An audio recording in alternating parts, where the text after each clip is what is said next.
நல்ல கவனிங்க. 8 வருஷம் கால் பாதிக்கப்பட்டு ஜவ்வெல்லாம் அது பிரிந்து போனதுனால நடக்க முடியாது, எழும முடியாது, வலி வேதனை. இயேசுடைய கரம் தொட்டார். அவர் தன்னை ஒப்பு கொடுத்து ஜெபித்த போது இயேசுடைய கரம் தொட்டதை அவர் பார்த்தார். இன்றைக்கு இயேசுடைய கரம் உங்களை தொட போகிறாரு. நீங்க பார்க்க போறீங்க, அவருடைய தொடுதலை உணர போகிறீங்க. அல்லேலூயா. நீங்க யாரா இருந்தாலும் சரி, என்ன வியாதியில வந்திருந்தாலும் சரி, இயேசுடைய கரம் உங்களை தொடுவதை உணர போகிறீங்க. நான் மரண படுக்கையில சாக கிடந்த போது சகோதரர் எனக்காக ஜெபித்த போது நான் அதை உணர்ந்தேன். இயேசுடைய கரம் என்னை தொட்டது. அந்த தொட்ட உடனே செயலற்று போன என் கால் செயல்பட்டு படுத்த படுக்கையில காலை அசைக்க முடியாமல் இருந்த நான் எளிமை நடக்க ஆரம்பித்தேன். இயேசு தொட்ட உடனே நீங்க எளிமை நடக்கணும். அல்லேலூயா சொல்லுங்க. யாராவது நமக்கு ஏதாவது செய்வாங்கன்னு எதிர்பார்க்க கூடாது. இயேசு என்னை தொடுவார், நான் இன்றைக்கு சுகமாவேன்.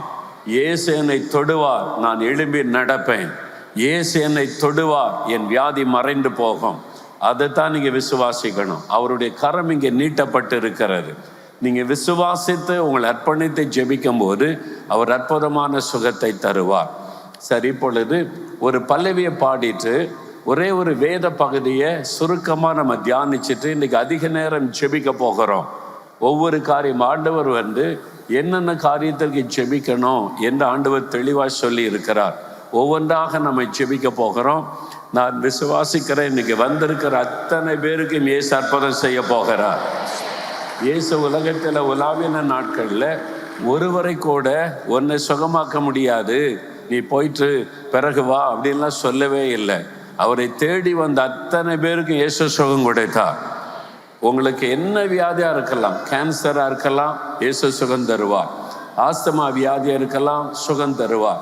நடக்க முடியாமல் இருக்கலாம், எளிமை நடக்க பண்ணுவார். கண் பார்வை இல்லாமல் இருக்கலாம், உன்னுடைய கண்களை ஆண்டவர் திறப்பார். காது செவிடாக இருக்கலாம், காதை ஆண்டவர் திறப்பார். எந்த வியாதியானாலும் இன்றைக்கு இயேசு குணமாக்க போகிறார். இது எனக்குரிய நாள், எனக்கு அற்புதம் செய்ய இயேசு இங்கே அழைத்து வந்திருக்கிறார் என்பதை விசுவாசிங்க. இன்றைக்கு இயேசு என்னை தொடுவார், அவருடைய கரம் என்னை தொடும், அவர் எனக்கு அற்புதம் செய்வார் என்று விசுவாசியுங்கள்.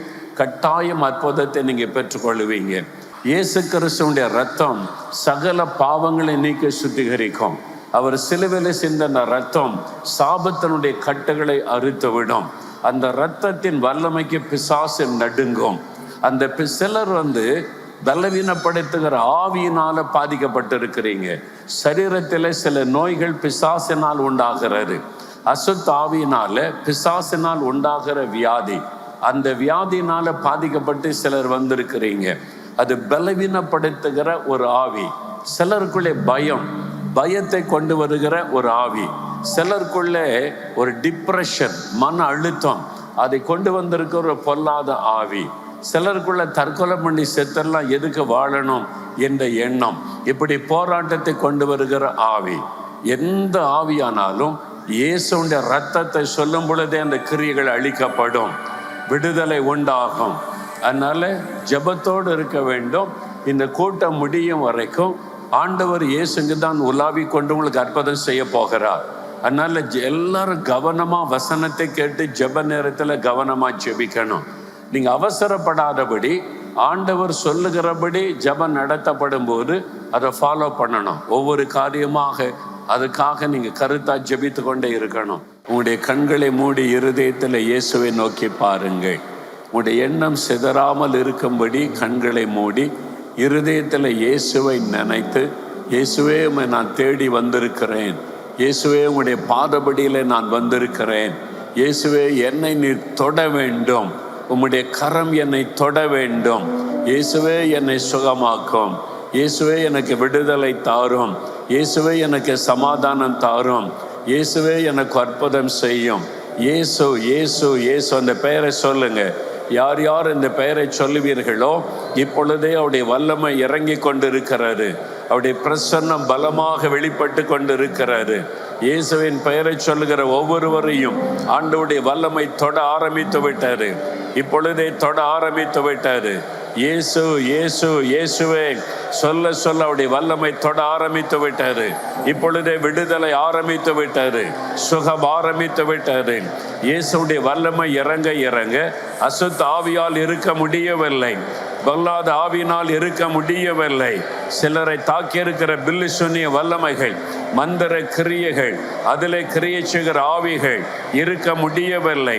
இயேசுவின் நாமத்தில், இயேசுவின் நாமத்தில், இயேசுவின் இரத்தத்தின் வல்லமையினால் அந்த ஆவிகள் வெளியேறுகிறது. அந்த பொல்லாத ஆவிகள் வெளியேறுகிறது. பலவீனப்படுத்துகிற ஆவிகள் வெளியேறுகிறது.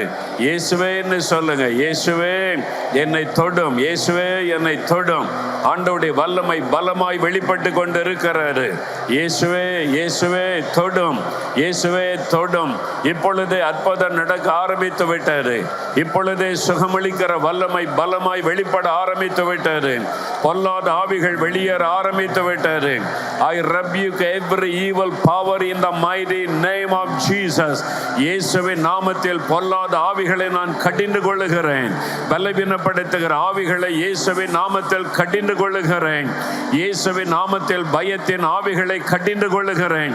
பில்லி சுனிய வல்லமைகள் எரியட்டும், தகடுகள் எரியட்டும், பொல்லாத அந்த ஆவிகள் விலகட்டும்.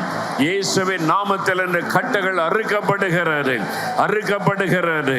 இயேசுடைய இரத்தத்தின் வல்லமை வெளிப்படுகிறது. இயேசுவே என்னை தொடும், இயேசுவே இயேசுவே. அந்த பெயரை சொல்லுகிற ஒவ்வொருவரும் விடுதலை அடைகிறீர்கள். நசரேயனாக இயேசுவின் நாமத்தினாலே. முன்னாலே மாத்திரம் அல்ல, பின்னாலே உயரத்தில் இருக்கிறவர்கள் மீதும் தெய்வ வல்லமை இறங்கி கொண்டிருக்கிறது. கர்த்தருடைய வல்லமை பலமாய் இறங்கி கொண்டிருக்கிறது. The healing power of Jesus Christ is in our midst now. சுகமளிக்கிறவருடைய வல்லமை இறங்கி கொண்டிருக்கிறது. விடுதலை அளிக்கிற வல்லமை இப்பொழுதே தொடுகிறது. இப்பொழுதே கட்டுகள் அறுக்கப்படுகிறது, நோய்கள் மறைகிறது, விடுதலை உணர்கிறீர்கள். Thank you Jesus. இயேசுவே ஸ்தோத்திரம்னு சொல்லுங்க. இயேசுவே ஸ்தோத்திரம், இயேசுவே ஸ்தோத்திரம். நீங்கள் சொல்ல சொல்ல சொல்ல விடுதலை உண்டாகி கொண்டிருக்கிறது. கட்டுகள் அறுக்கப்பட்டு கொண்டிருக்கிறது. இப்பொழுது சுகமடைய ஆரம்பிச்சிட்டீங்க. காரணம் தேவனுடைய வல்லமை, தேவனுடைய வல்லமை. The power of God is coming upon you now. The healing power of Jesus. சுகமளிக்கிற இயேசுடைய வல்லமை உங்களுடைய சரீரத்தில் இறங்க ஆரம்பித்து விட்டது. இப்பொழுது கட்டுகள் அறுக்கப்படுகிறது. சுகத்தை உணர்கிறீங்க. வாயை திறந்தவரை துதிங்க, துதிங்க, துதிங்க. அல்லேலூயா. உமக்கு நன்றி இயேசுவே, உமக்கு ஸ்தோத்திரம், இயேசுவே உமக்கு ஸ்தோத்திரம். தகப்பனே உம்முடைய பிரசன்னத்திற்காய் ஸ்தோத்திரம், உம்முடைய வல்லமைக்காய் ஸ்தோத்திரம். இப்பொழுதே உம்முடைய வல்லமை இறங்கி அநேகரை குணமாக்க ஆரம்பித்து விட்டதற்காய் ஸ்தோத்திரம். எங்கள் மத்தியிலே பிரசன்னமாக இருக்கிற சுகமளிக்கிற வல்லமைக்காக உமக்கு ஸ்தோத்திரம். தகப்பனே இந்த பிள்ளைகள் உங்களை தேடி வந்திருக்கிறாங்கப்பா. திரளான ஜனங்களை கண்ட பொழுது மனதுருகி நீரே. தேவையோடு வந்த மக்களை பார்த்து மனதுருகி நீரே. ஜனங்களுக்காக பரிதபிக்கிறேன் என்று சொன்னீரே. இந்த பிள்ளைகள் உங்களை தேடி வந்திருக்கிறாங்கப்பா. வியாதிகளோடு வேதனைகளோடு பிசாசினால் பாதிக்கப்பட்டவர்களாய் உம்முடைய பாதபடியில் வந்திருக்கிறாங்கப்பா. இவங்களுக்காக சிலுவையில் ரத்தம் சிந்தினீங்களே, அடிக்கப்பட்டீங்களே, நொறுக்கப்பட்டீங்களே, அதை நினைத்தருளுவீராக. இன்றைக்கு ஒவ்வொருவருக்கும் வெளிப்படுத்தும், ஒவ்வொருவருக்கும் அற்புதம் செய்து அவளை மகிழ பண்ணும். நீர் பேசும், நாங்கள் கேட்கிறோம். இயேசு கிறிஸ்துவின் நாமத்தில் ஜெபிக்கிறோம் பிதாவே. ஆமென், ஆமென். உட்காருங்க. ஆண்டவருடைய வல்லமை இப்பொழுதே அநேகரை தொட்டிருக்கிறது. என்னால் தெளிவாய் உணர முடிகிறது. சிலருடைய சரீரத்தில் மாற்றம் ஆரம்பித்து விட்டது. உடைய நோய்கள் மறைய ஆரம்பித்து விட்டது. இப்பொழுதே விடுதலை உணர்கிறீங்க. ஆண்டவர் அற்புதம் செய்வது நல்ல கவனிங்க. வசனத்தை கேட்டுக்கொண்டிருக்கும் போதே அற்புதம் நடக்கும். கர்த்தர் தம்முடைய வசனத்தை அனுப்பி குணமாக்குகிறார் என்று வேதம் சொல்லுகிறது. அவருடைய வார்த்தை வந்து கொண்டிருக்கும் போதே உங்களுக்கு சுகம் உண்டாகும். உங்களால் அதை உணர முடியும். உங்களுடைய சரீரத்தில் மாற்றம் உண்டாவதை உணர முடியும். அவருடைய பிரசன்னம் உங்களை தொடுவதை உணர முடியும். அவருடைய கரம் உங்களை தொடுவதை உணரும் பொழுது ஆண்டவரை துதித்து அந்த அற்புதங்களை பெற்றுக்கொள்ளணும். வேதத்திலிருந்து ஒரு பகுதியை நான் வாசிக்கிறேன். பரிசுத்த யோவான் எழுதின சுவிசேஷம் 9ஆம் அதிகாரத்திலிருந்து சில வார்த்தைகளை வாசிக்கிறேன். கவனமாய் கர்த்தருடைய வார்த்தைகளை கவனிங்க. யோவான் 9ஆம் அதிகாரம் 1வது வசனம் முதல். இயேசு அப்புறம் போகையில் பிறவி குருடனாகிய ஒரு மனுஷனை கண்டார். அப்பொழுது இயேசுவின் சீஷர்கள் இயேசுவை நோக்கி, ரபி, இவன் குருடனாய் பிறந்தது யார் செய்த பாவம்? இவன் செய்த பாவமோ இவனை பெற்றவர்கள் செய்த பாவமோ என்று கேட்டார்கள். இயேசு பிரதியுத்தரமாக, அது இவன் செய்த பாவமும் அல்ல, இவனை பெற்றவர்கள் செய்த பாவமும் அல்ல, தேவனுடைய கிரியைகள் இவனிடத்தில் வெளிப்படும் பொருட்டு இப்படி பிறந்தான். பகற்காலம் இருக்க மட்டும் நான் என்னை அனுப்பினவருடைய கிரியைகளை செய்ய வேண்டும். ஒருவனும் கிரியை செய்யக்கூடாத ராக்காலம் வருகிறது. நான் உலகத்தில் இருக்கையில் உலகத்திற்கு ஒளியாய் இருக்கிறேன் என்றார். இவைகளை சொல்லி இயேசு தரையிலே துப்பி உமிழ்நீரினால் சேறுண்டாக்கி அந்த சேற்றை குருடனுடைய கண்களில் பூசி, நீ போய் சீலோவாம் குளத்திலே கழுவு என்றார். சீலோவாம் என்பதற்கு அனுப்பப்பட்டவன் என்று அர்த்தமாம். அப்படியே அவன் போய் கழுவி பார்வை அடைந்தவனாய் திரும்பி வந்தான். இயேசு செய்த ஒரு அற்புதம். எருசலேம் பட்டணத்தில் வீதியில் இயேசு நடந்து செல்லும் பொழுது பிறவி குருடனாய் இருந்த ஒரு மனிதனை இயேசுவும் அவருடைய சீஷர்களும் பார்க்கிறாங்க. அவன் பிறந்ததிலிருந்தே கண் பார்வை அவனுக்கு இல்லை. அவன் பிச்சை எடுத்து பிழைக்கிறவனாய் இருந்தான் என்பதை நீங்கள் தொடர்ந்து வாசிக்கும் போது அறிய முடியும். 2 கண்களுமே தெரியாத ஒரு மனிதன், பிச்சை எடுத்து வாழ்கிற ஒரு மனிதன், அவன் இருளான ஒரு வாழ்க்கையில் இருந்த ஒரு மனிதன். இப்போ சீஷர்கள் இயேசுவை பார்த்து ஒரு கேள்வி கேட்கிறாங்க. இவன் இந்த மாதிரி குருடனாய் பிறந்தது, பாதிக்கப்பட்டது யார் செய்த பாவம்? இவன் செய்த பாவமா இவனை பெற்றவர்கள் செய்த பாவமா என்று கேட்கிறார்கள். இயேசு அவளுக்கு ஒரு விளக்கம் கொடுத்து, தேவனுடைய கிரியைகள் இவனில் வெளிப்படும் பொருட்டு இப்படி பிறந்தான் என்று சொல்லி ஆண்டவர் சேற்றை அவருடைய கண்ணிலே பூசி சீலோவாம் குளத்திலே கழுவு என்றார். அவன் கீழ்ப்படிந்த போது அற்புதம் நடைபெற்றது. இயேசுவின் வார்த்தைக்கு கீழ்ப்படிந்த போது அவனுடைய கண்கள் திறக்கப்பட்டு அற்புதமாக அவன் பார்வை அடைந்தான். பிறவி குருடர்கள் பார்வை அடைவது என்பது மருத்துவத்திலே முடியாத காரியம். மருத்துவர்கள் சொல்லுவாங்க, இது பிறவி குறைபாடு, பிறந்ததிலிருந்தே இவனுக்கு கண் பார்வை இல்லை, பிறந்ததிலிருந்தே இவனால் நடக்க முடியாது, பிறவிலேயே இந்த குறைபாடு இருக்கிறதுனால சரிப்படுத்த முடியாது என்று பெரும்பாலும் மருத்துவர்கள் சொல்லுவதை நம்ம கேட்டிருக்கிறோம். அப்போ முடியாததை முடிய செய்வது அதுதான் அற்புதம். முடியாத ஒன்றை முடிய செய்வது, இயற்கைக்கு மேற்பட்ட ஒரு காரியத்தை செய்வதுதான் அற்புதம். அந்த மாதிரி அற்புதத்தை இயேசு இன்றைக்கு உங்களுக்கு செய்ய போகிறார். இதெல்லாம் 2000 வருஷத்துக்கு முன்னால நடந்தது. இப்போ அப்படிலாம் நடக்குமா என்ற கேள்வி உள்ளத்தில் எழும்பலாம். சில ஆண்டுகளுக்கு முன்னால சேலம் பட்டணத்தில் ஒரு உபவாச ஜெபத்திற்கு நான் சென்றிருந்தேன். ஆயிரக்கணக்கான பேர் அந்த இடத்துல அந்த கால் நிரம்பி வழியும்படி கூடியிருந்தாங்க. தேசத்துக்கான உபவாச ஜெபம் அது. அந்த ஜெபம் முடிந்த பிறகு தேவனுடைய வசனத்தை அவர்களுக்கு நான் அறிவித்து ஜனங்களின் ஆசீர்வாதத்திற்காக ஜெபிக்கிற நேரம், நான் பிரசங்கம் முடித்து ஜெபிக்க நான் எழும்பி நிற்க சொன்னபோது ஆவியானவர் என்னோடு இடைப்பட்டு ஒரு காரியம் சொன்னார். இன்றைக்கு நீ இவர்களுடைய சுகத்திற்காக ஜெபிக்க கூடாது, நீ ஜெபிக்க வேண்டாம், அவர்கள் என்னிடத்தில் கேட்கட்டும், அவர்கள் கேட்கிறதை நான் உனக்கு அவர்களுக்கு அருளி செய்வேன். யார் யார் விசுவாசத்தோடு என்னை கூப்பிடுவாங்களோ, யார் யார் விசுவாசத்தோடு என்னிடத்தில் ஜெபிப்பார்களோ அவர்களுக்கு நான் அற்புதம் செய்வேன். நீ அவளை ஜெபிக்க சொல்லிவிட்டு அமைதியாயிரு என்று சொல்லிவிட்டார். நான் மேடையில் நின்று சொன்னேன், 10 நிமிடம் உங்களுக்கு டைம், ஒரு 5-10 நிமிடம் ஜெபிக்க போகிறோம். நான் உங்களுக்கு ஜெபிக்க போவது இல்லை, நீங்கள் தான் உங்களுக்காக ஜெபிக்கணும். இயேசு உங்களுடைய ஜெபத்தை கேட்க ஆவலோடு இருக்கிறார். நீங்கள் கேட்பதை நீங்கள் பெற்றுக்கொள்வீங்க. இயேசு உங்களுக்கு அற்புதம் செய்ய ஆயத்தமாக இங்கே இருக்கிறார், நீங்கள் கேட்டு பெற்றுக்கொள்ளணும் என்று சொல்லிவிட்டு நான் அமைதியாய் நின்றேன். ஒரு 5-10 நிமிடம் எல்லாம் ஜெபிக்க ஆரம்பித்தாங்க. வியாதி உள்ள இடத்துல கை வைத்து ஜெபிங்கள் என்று சொன்னபோது அவர்களுக்கு எங்கே பிரச்சனையோ அந்த இடத்துல கை வைத்து கொண்டு ஜெபிக்க ஆரம்பிச்சாங்க. முழு கூட்டத்திலும் ஜெப சத்தம், எல்லாரும் ஜெபிக்கிறாங்க இயேசுவை நோக்கி. ஒரு 5-10 நிமிடம் கடந்தது, ஜெபம் முடிந்தது. இயேசு உங்களை குணமாக்கி விட்டா, உங்களுக்கு அற்புதம் நடந்திருக்கிறது, உங்களுடைய ஜெபம் கேட்கப்பட்டது, சோதித்து பாருங்க என்று சொன்ன பொழுது அநேகர் தங்களுடைய சரீரத்தில் இருந்த வியாதி மறைந்து விட்டதை அறிந்து கொண்டாங்க. அவங்களை சோதித்து பார்த்தபோது விடுதலை பெற்றிருப்பதை, சுகம் பெற்றிருப்பதை கவனித்தார்கள். அப்போ மேடையில் சாட்சி சொல்ல அழைப்பு கொடுத்த போது சிலர் இயேசு தங்களுக்கு செய்த அற்புதத்தை சொல்லி கொண்டிருந்தார்கள். அந்த நேரத்தில் ஒரு சகோதரி, ஒரு 30 வயது இருக்கும், ஒரு வாலிப மகள், அந்த மகள் அந்த கூட்டத்துக்குள்ளேருந்து எழுந்து மேடைக்கு வந்தாள். அவள் சொன்ன சாட்சி அந்த கூட்டத்தையே ஒரு அதிர்ச்சி கொள்ளாக்கினது, சந்தோஷமான அதிர்ச்சி. என்னவென்றால் அவள் கிறிஸ்தவர் அல்லாத ஒரு மகள். இயேசுவின் மேல ஒரு அன்பு விசுவாசம் அவளுக்கு இருந்தது. அவள் பிறவியிலேயே கண் தெரியாதவள். பிறக்கும் பொழுதே அவளுடைய 2 கண்களும் அவளுக்கு பார்வை கிடையாது. மருத்துவத்தில் பெற்றோர் கொண்டு போயிருக்கிறாங்க. அவங்க சொல்லிட்டாங்க, இது பிறவியிலேயே கண் பார்வை தெரியலை, இதை குணமாக்க முடியாது என்று சொல்லிவிட்டார்கள்.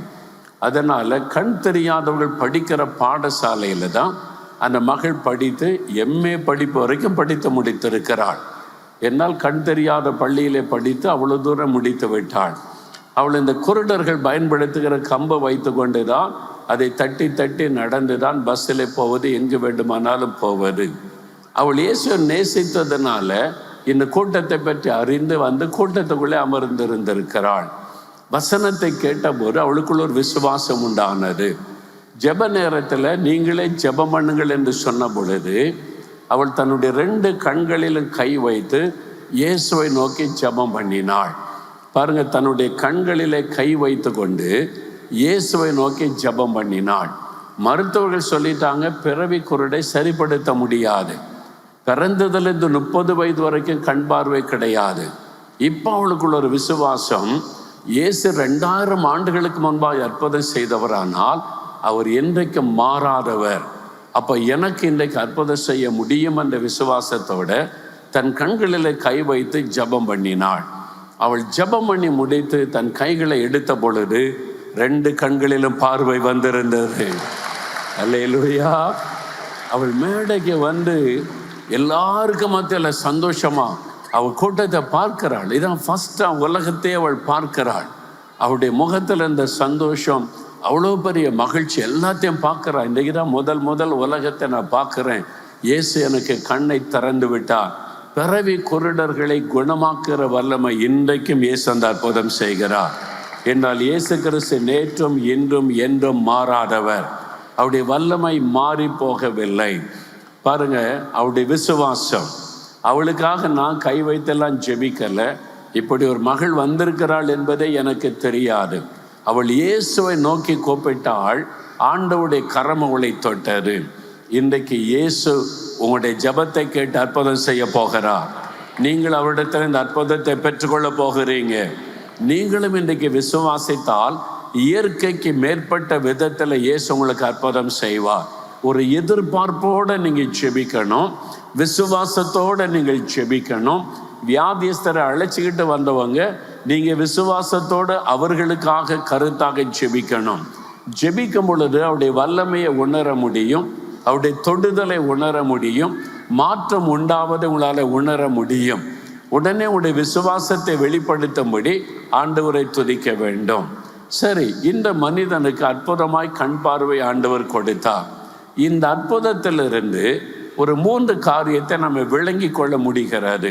முதலாவது காரியம், ஒரு மனிதனுடைய பாவம் அவனுக்கு பாதிப்பை கொண்டு வரும்.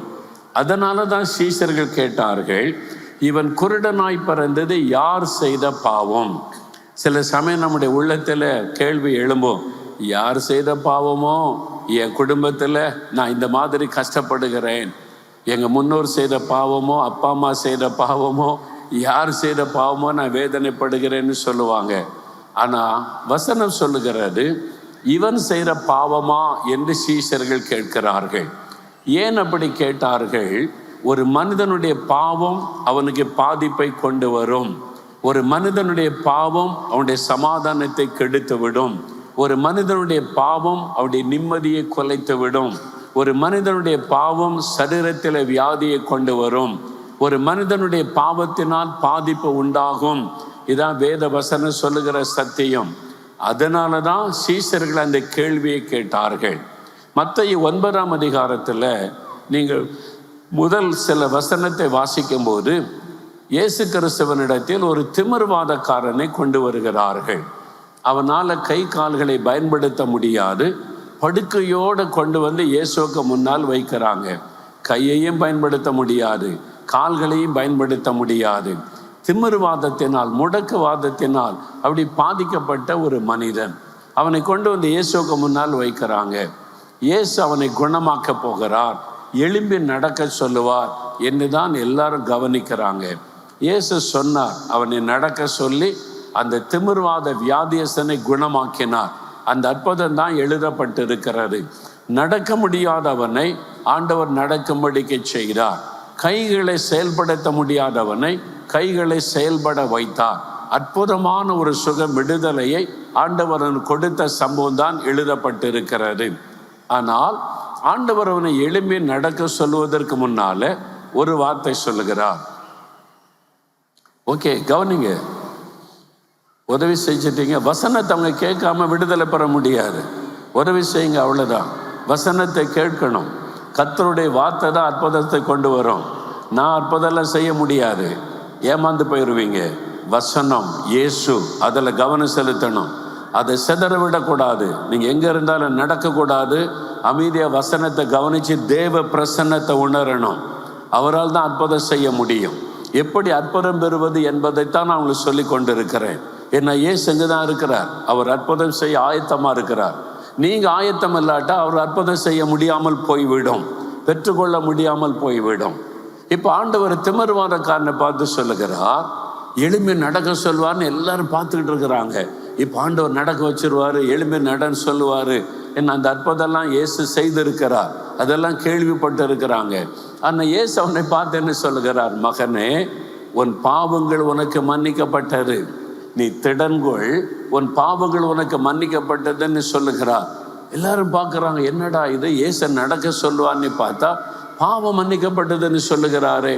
அதில் சில மத தலைவர்கள் இயேசுவை குற்றம் கண்டுபிடிக்கிறதுக்கே சுற்றிக்கிட்டு இருந்தாங்கல்ல, அவங்க சொல்கிறாங்க, பாவத்தை மன்னிக்கிறதுக்கு இவர் யார் என்பதாகலாம் பேசினாங்க. பாவத்தை மன்னிக்க அதிகாரம் பெற்ற ஒரே ஒருவர் இயேசு கிறிஸ்து மாத்திரம்தான். மனிதனுடைய பாவத்தை மன்னிக்க அதிகாரம் பெற்ற ஒரே ஒருவர் இயேசு மாத்திரம்தான். வேறு யாராலும் நம்முடைய பாவத்தை மன்னிக்க முடியாது. ஏன்னா நம்முடைய பாவத்துக்காக பரிகாரத்தை செய்து முடித்தவர் இயேசு தான். பாவத்துக்கு ஒரு பரிகாரம், சாபத்துக்கு ஒரு பரிகாரம்னு சொல்லுவாங்க. சிலர் செய்வாங்க, பணம் செலவு பண்ணுவாங்க, தங்களை வருத்தி கொள்ளுவாங்க. ஆனால் பாவ மன்னிப்பு இலவசம், சாபத்திலிருந்து விடுதலை இலவசம். ஆனால் இயேசு தான் அதை கொடுக்க முடியும். ஏனென்றால் நம்முடைய பாவத்தை சுமந்தவர் அவர். நம்முடைய பாவத்துக்காக சிலுவையிலே பரிகாரத்தை செய்து முடிக்க தன் இரத்தத்தை சிந்தினவர் அவர். அவரால் தான் முடியும். அதனால இயேசு சொல்லுகிறார், உன் பாவங்கள் உனக்கு மன்னிக்கப்பட்டது. ஏன் ஆண்டவர் அப்படி சொல்லணும்? எளிமை நடன்னு சொல்லியிருக்கலாம்ல. அவன் ஆண்டவர் இயேசுவுக்கு தெரியும் இவனுடைய வியாதிக்கு காரணம் இவனுடைய பாவங்கள். அவன் பாவம் மன்னிக்கப்படாவிட்டால் வியாதி சுகமாக முடியாது. அதனால தான் இயேசு முதலாவது அவனுடைய பாவத்தை மன்னிக்கிற ஒரு அனுபவத்தை தேவன் கொடுக்கிறார். அவன் பாவத்தை அறிக்கை செய்யவே இல்லையே. பாவத்தை அறிக்கை செய்தால் தானே மன்னிப்பு உண்டாகும். ஒரு பெண் இயேசுடைய பாதத்தில் வந்து கண்ணீர் விட்டு அழுதாளே, அப்போதானே பாவத்தை மன்னித்தாரு. இவன் படுக்கையில் இருக்கிறான், மனிதன் முகத்தை பார்க்கிறான், கர்த்தரோ இருதயத்தை பார்க்கிறான். அவன் இயேசுவண்டை கொண்டு வரப்பட்ட போதே அவனுக்குள்ள ஒரு பாவ உணர்வு, இவர் பரிசுத்தமுள்ள தேவன் ஆயிற்றே, நான் செய்த பாவெல்லாம் இவருக்கு தெரியுமே, இவன் பாவம் செய்தவன், இவனை குணமாக்க முடியாது, கொண்டு போங்கள் என்று இயேசு சொல்லிவிடுவாரோ என்கிற பயம் அவனுக்குள் இருந்தது. பாவத்தை குறித்த உணர்வு அவனுக்குள்ள இருந்தது. நான் பாவம் செய்து விட்டேன், என் பாவத்தினால் தான் எனக்கு இந்த வியாதி. இயேசு பரிசுத்தமுள்ள ஒரு ஆண்டவர், தீர்க்கதரிசி, என் ரகசியமெல்லாம் அவருக்கு தெரியும். இவன் பாவம் செய்தவன், இவனை குணமாக்க முடியாது, கொண்டு போங்கள் என்று என்னை வெறுத்து விடுவாரோ என்ற பயம் அவனுக்குள்ளே. அப்ப பாவத்தை குறித்த உணர்வு இருந்தது, மனம் திரும்பின இருதயம் அவனுக்குள் இருந்தது. இயேசு அதை பார்த்து தான் சொல்லுகிறார், மகனே திடன்கொள். இயேசு அந்த வார்த்தை சொல்றார், மகனே அப்படின்னு அழை, பாவியே அப்படின்னு அழைக்கல, மகனே திடன்கொள். ஏன் அந்த வார்த்தை சொல்றாரு? அவருடைய உள்ளம் பயந்து கொண்டு இருக்கிறாரு. இயேசு என்னை மன்னிப்பாரோ மன்னிக்க மாட்டாரோ, இவனை கொண்டு போங்கள்னு சொல்லி விடுவாரோ, நீ ஒரு பாவியான மனிதன் என்று குற்றப்படுத்தி விடுவாரோ என்கிற பயம். அதனால தான் இயேசு சொன்னார், மகனே திடன்கொள், நான் உன்னை புறம்பே தள்ள மாட்டேன். யூ ஆர் மை சன், நீ என்னுடைய மகன். ஏனென்றால் நீ பாவத்தை உணர்ந்து வந்திருக்கிறாய், உன் பாவம் உனக்கு மன்னிக்கப்பட்டது அப்படின்னு இயேசு சொல்லி, 2வது ஆண்டவர் சொல்லுகிறார், எழுந்திரு நட. பாவம் மன்னிக்கப்பட்ட உடனே சுகமளிக்கிறதற்கான தடைகள் நீங்கி விடுகிறது. அந்த தடை மாறின உடனே அற்புத சுகம் உண்டாகிறது. அதனால உங்க வாழ்க்கையில ஏதாவது ஒரு பாவம் உங்களுடைய சுகத்தை பெறுவதற்கு தடையாக இருக்கலாம். நான் ஒன்றும் குடிகாரன் இல்லையா, நான் ஒன்றும் கொலைகாரன் இல்லையா அப்படின்னு சொல்லலாம். உங்களுடைய இருதயத்திலிருந்து புறப்படுகிற பெருமை, பொறாமை, எரிச்சல், கோபம், வைராக்கியம், சண்டைகள், பகைகள், வாலிப நாட்களில் செய்த சில பாவங்கள் உங்களை தொடர்ந்து வந்து கொண்டிருக்கலாம். ஆண்டவர் உணர்த்துகிற பாவத்தை அறிக்கை செய்து ஜெபிக்கும் போது ஆண்டவர் உடனே மன்னித்து சுகம் தருகிறார். அதான் ஆண்டவர் செய்த ஒரு அற்புதம். நான் ஒரு சமயம் ஒரு ஆஸ்பத்திரியில வியாதியஸ்தரை சந்தித்து ஜெபிக்க அழைத்ததுனால போயிருந்தேன். நான் இங்கே வந்திருப்பதை கேள்விப்பட்டு ஒரு தாயார் ஓடி வந்தாங்க. வயதான தாயார் தான் வந்து, ஐயா என் மகன் இங்கே மரண படுக்கையில் இருக்கிறான், வந்து ஒரு ஜெபம் பண்ண முடியுமாயான்னு கேட்டார்கள். அந்த தாயாரோடு நான் போனேன். அந்த அறைக்குள்ளே போன போது ஒரு வாலிபன் படுத்த படுக்கையில் இருக்கிறான், எலும்பும் தோலுமாய் இருக்கிறான், பேசக்கூட பலனற்று இருக்கிறான். அந்த தாயாரிடத்திலே நான் விசாரித்தேன், என்ன செய்கிறது? இவன் மாதிரி ஒரு வியாதியில பாதிக்கப்பட்டு நாங்கள் பல ஆஸ்பத்திரிக்கு கொண்டு போனோம், எல்லாருமே கைவிட்டுட்டாங்க. இந்த ஆஸ்பத்திரியில கூட உங்க மகனுக்கு எல்லா மருத்துவம் செய்து பார்த்தாச்சு, இதுக்கு மேல ஒன்று செய்வதற்கு இல்லை, வீட்டுக்கு கொண்டு போங்க, வீட்டில் வச்சு கவனித்து கொள்ளுங்க அப்படின்னு சொல்றாங்க. வீட்டில் கொண்டு வச்சு நான் என்னையா பண்ணுவேன்? இந்த வாலிப பையனை மரண படுக்கையில வச்சு டாக்டர்ஸ் எல்லாம் கைவிட்டுட்டாங்க. ஐயா எங்களுக்காக ஜெபம் பண்ணுங்கன்னு சொன்னாங்க. நான் இந்த வாலிபனை பார்த்து கொண்டு இருக்கும்போது ஆவியானவர் அந்த வாலிபனுடைய வியாதி வந்ததற்கான சில காரியங்களை வெளிப்படுத்தி காண்பித்தார். நான் உடனே அதை தாயாருக்கு முன்னால பேச முடியாது. நான் சொன்னேன், இந்த கொஞ்சம் இங்கே வெளியில இருங்க, உங்க மகனோட நான் பேசி ஜெபிச்ச பிறகு உங்களை கூப்பிடுகிறேன்னு சொன்னேன். சரி ஐயான்னு போயிட்டாங்க. அந்த வாலிபன் படுக்கிற அருகிலே போனேன். அவனால் எழும்ப முடியாது, பேசக்கூட பலன் இல்லை, பாதிக்கப்பட்ட ஒரு நிலைமையில சரீரம் பாதிக்கப்பட்டு படுத்திருக்கிறான். நான் உன் பக்கத்தில் உட்கார்ந்து, நீ ஒரு கிறிஸ்தவ வாலிபன், ஆனால் உன் வாலிப நாட்களில் நீ இயேசுவை தேடலை, வசனத்தை நீ நாடலை, ஆண்டோடைய பிரசன்னத்தை ஆலயத்திற்கு வரலை, உன் இஷ்டப்படி இன்னென்ன விதத்தில் பாவத்திலலாம் நீ வாழ்ந்தியே என்பதாக நான் சொல்ல அவன் மறுக்கவில்லை, தன் பாவத்தை ஒத்து கொண்டான். அவனுடைய பாவத்தை ஒத்து கொண்டவனாக அவனுடைய கண்களிலே கண்ணீர் வந்தது. நான் அப்படிதான் இருந்தேன், ஆண்டவரை தேடாம விட்டுட்டேன், பாவத்தில் போயிட்டேன் என்பதாய் நான் சொன்னேன். ஆனாலும் இயேசு மேல அன்பா இருக்கிறாரு, உனக்காக சிலுவையிலே மரித்திருக்கிறார், உன் பாவத்தை மன்னித்து விடுவார், பாவின்னு புறம்பே தள்ள மாட்டா. நீ ஒண்ணு செய்ய, இயேசுடத்துல என் பாவத்தை மன்னிச்சு எனக்கு சுகம் கொடுங்க, இயேசுவே என் பாவத்தை மன்னிச்சிருங்க, நீ அறிக்கையிட்டு நீ ஜெபம் பண்ணு, இயேசு உனக்கு அற்புதம் செய்வார். இப்போ ஜெபிக்கலாம். அந்த உடனே கண்ணை மூடி அவன் கண்ணீரோட ஜெபம் பண்ணினான். தன் பாவத்தை விட்டு மனம் திரும்பி என்னை மன்னித்து எனக்கு சுகம் தாரும் அப்படின்னு ஜெபம் பண்ணினான். ஆண்டவர் பாருங்க, இந்த ஜெபத்தை பண்ணின உடனே ஜெபத்தை கேட்டு அவனை தொட்டார். நான் அவனுக்காக ஜெபம் பண்ணி தாயாரை கூப்பிட்டு, மகன் சுகமாயிட்டான், இனி ஒன்றுமாகாது, பயப்படாதேன்னு சொல்லிட்டு போயிட்டேன். காலையில் போய் நான் ஜெபிச்சுட்டு வந்தேன். மாலையில் டாக்டர்ஸ் ரவுண்டு வரும்போது அவனை செக் பண்ணா எல்லாம் நார்மல் ஆகிவிட்டது. அவன் பெர்ஃபெக்டாக சுகமாகி விட்டான். டாக்டர்ஸுக்கு குழம்பி போயிட்டாங்க. என்ன நடந்தது? அவனுக்கு ஒரே நாளில் சில மணி நேரத்துக்குள்ள வீட்டுக்கு கூட்டு போங்க, பையன் சுகமாயிட்டான்னு சொல்லி அவங்க கிராமத்துக்கு நான் போயிருந்த போது அந்த தாயார் மகிழ்ச்சியோடு சொன்னாங்க, அன்றைக்கு மாலையே மகனை நான் வீட்டுக்கு கூட்டிட்டு வந்துட்டேன் ஐயா, ஆண்டவர் நல்ல சுகம் கொடுத்து விட்டார் என்று. எப்பொழுது இந்த அற்புதம் நடந்தது? தன்னுடைய பாவத்தை அவன் உணர்ந்து என்னை மன்னித்து சுகமாக்கும் என்று கேட்ட பொழுது, நான் என்ன பாவம் செஞ்சேன்? இதெல்லாம் ஒரு பெரிய பாவமா? இந்த வாக்குவாதம் விதண்டவாதம் பேசி இயேசுவிடமிருந்து ஆசீர்வாதம் பெற முடியாது. தம்மை தாழ்த்தி நம்ம ஒப்பு கொடுத்து என் பாவத்தை மன்னிங்க ஆண்டவரே, எனக்கு இரக்கம் செய்யுங்கன்னு உங்களை தாழ்த்தும் போது அவர் மனதுருக்கமுள்ள ஒரு ஆண்டவர், இரக்கமுள்ள ஒரு தகப்பன். எவ்வளவு பெரிய பாவமா இருந்தாலும் மன்னித்து விடுவார். எவ்வளவு பெரிய அக்கிரமமா இருந்தாலும் மன்னித்து மனம் திரும்பிட்டா அவர் உள்ளம் உருகி விடும். உடனே உங்க மேல அன்பு குறைந்த மன்னித்து உங்களை குணமாக்குவார். அதனால இன்றைக்கு இயேசுவே என் பாவத்தை மன்னித்து என்னை குணமாக்கணும்னு உங்களை ஒப்பு கொடுத்து ஜெபிக்கணும். இப்பவே சிலரோட ஆண்டவர் பேசுகிறார். மகளே உன்கிட்ட இந்த பாவம் இருக்குது, மகனே உன்கிட்ட இந்த பாவம் இருக்குது. ஆண்டவர் பேசுகிறார். மன்னிக்க முடியாத சுபாவம், கோபம், எரிச்சல், யார் மேலேயோ வருத்தம், கசப்பு, இதெல்லாம் விட்டு மனம் திரும்பு, நான் உன்னை குணமாக்குறேன்னு ஆண்டவர் பேசுகிறார். உன் வாலிப நாட்களில் மதுபானம், போதை வஸ்துகள், ஆண்டவரை தேடலை, சர்ச்சுக்கு போகலை, வசனத்தை வாசிக்கலை, இஷ்டப்படி வாழ்ந்தீங்கல்ல, அந்த பாவம் தொடர்ந்து கொண்டு இருக்கிறாரு. ஆண்டவர் உணர்த்துகிற பாவத்தை அறிக்கையிடணும். ஒரு மனுஷனுடைய பாவம் பாதிப்பை கொண்டு வரும். ரெண்டாவது, இவனுடைய பெற்றவர்கள் செய்த பாவமோ என்று கேட்கிறாங்க. பெற்றோருடைய பாவம் பிள்ளைகளை பாதிக்கும்.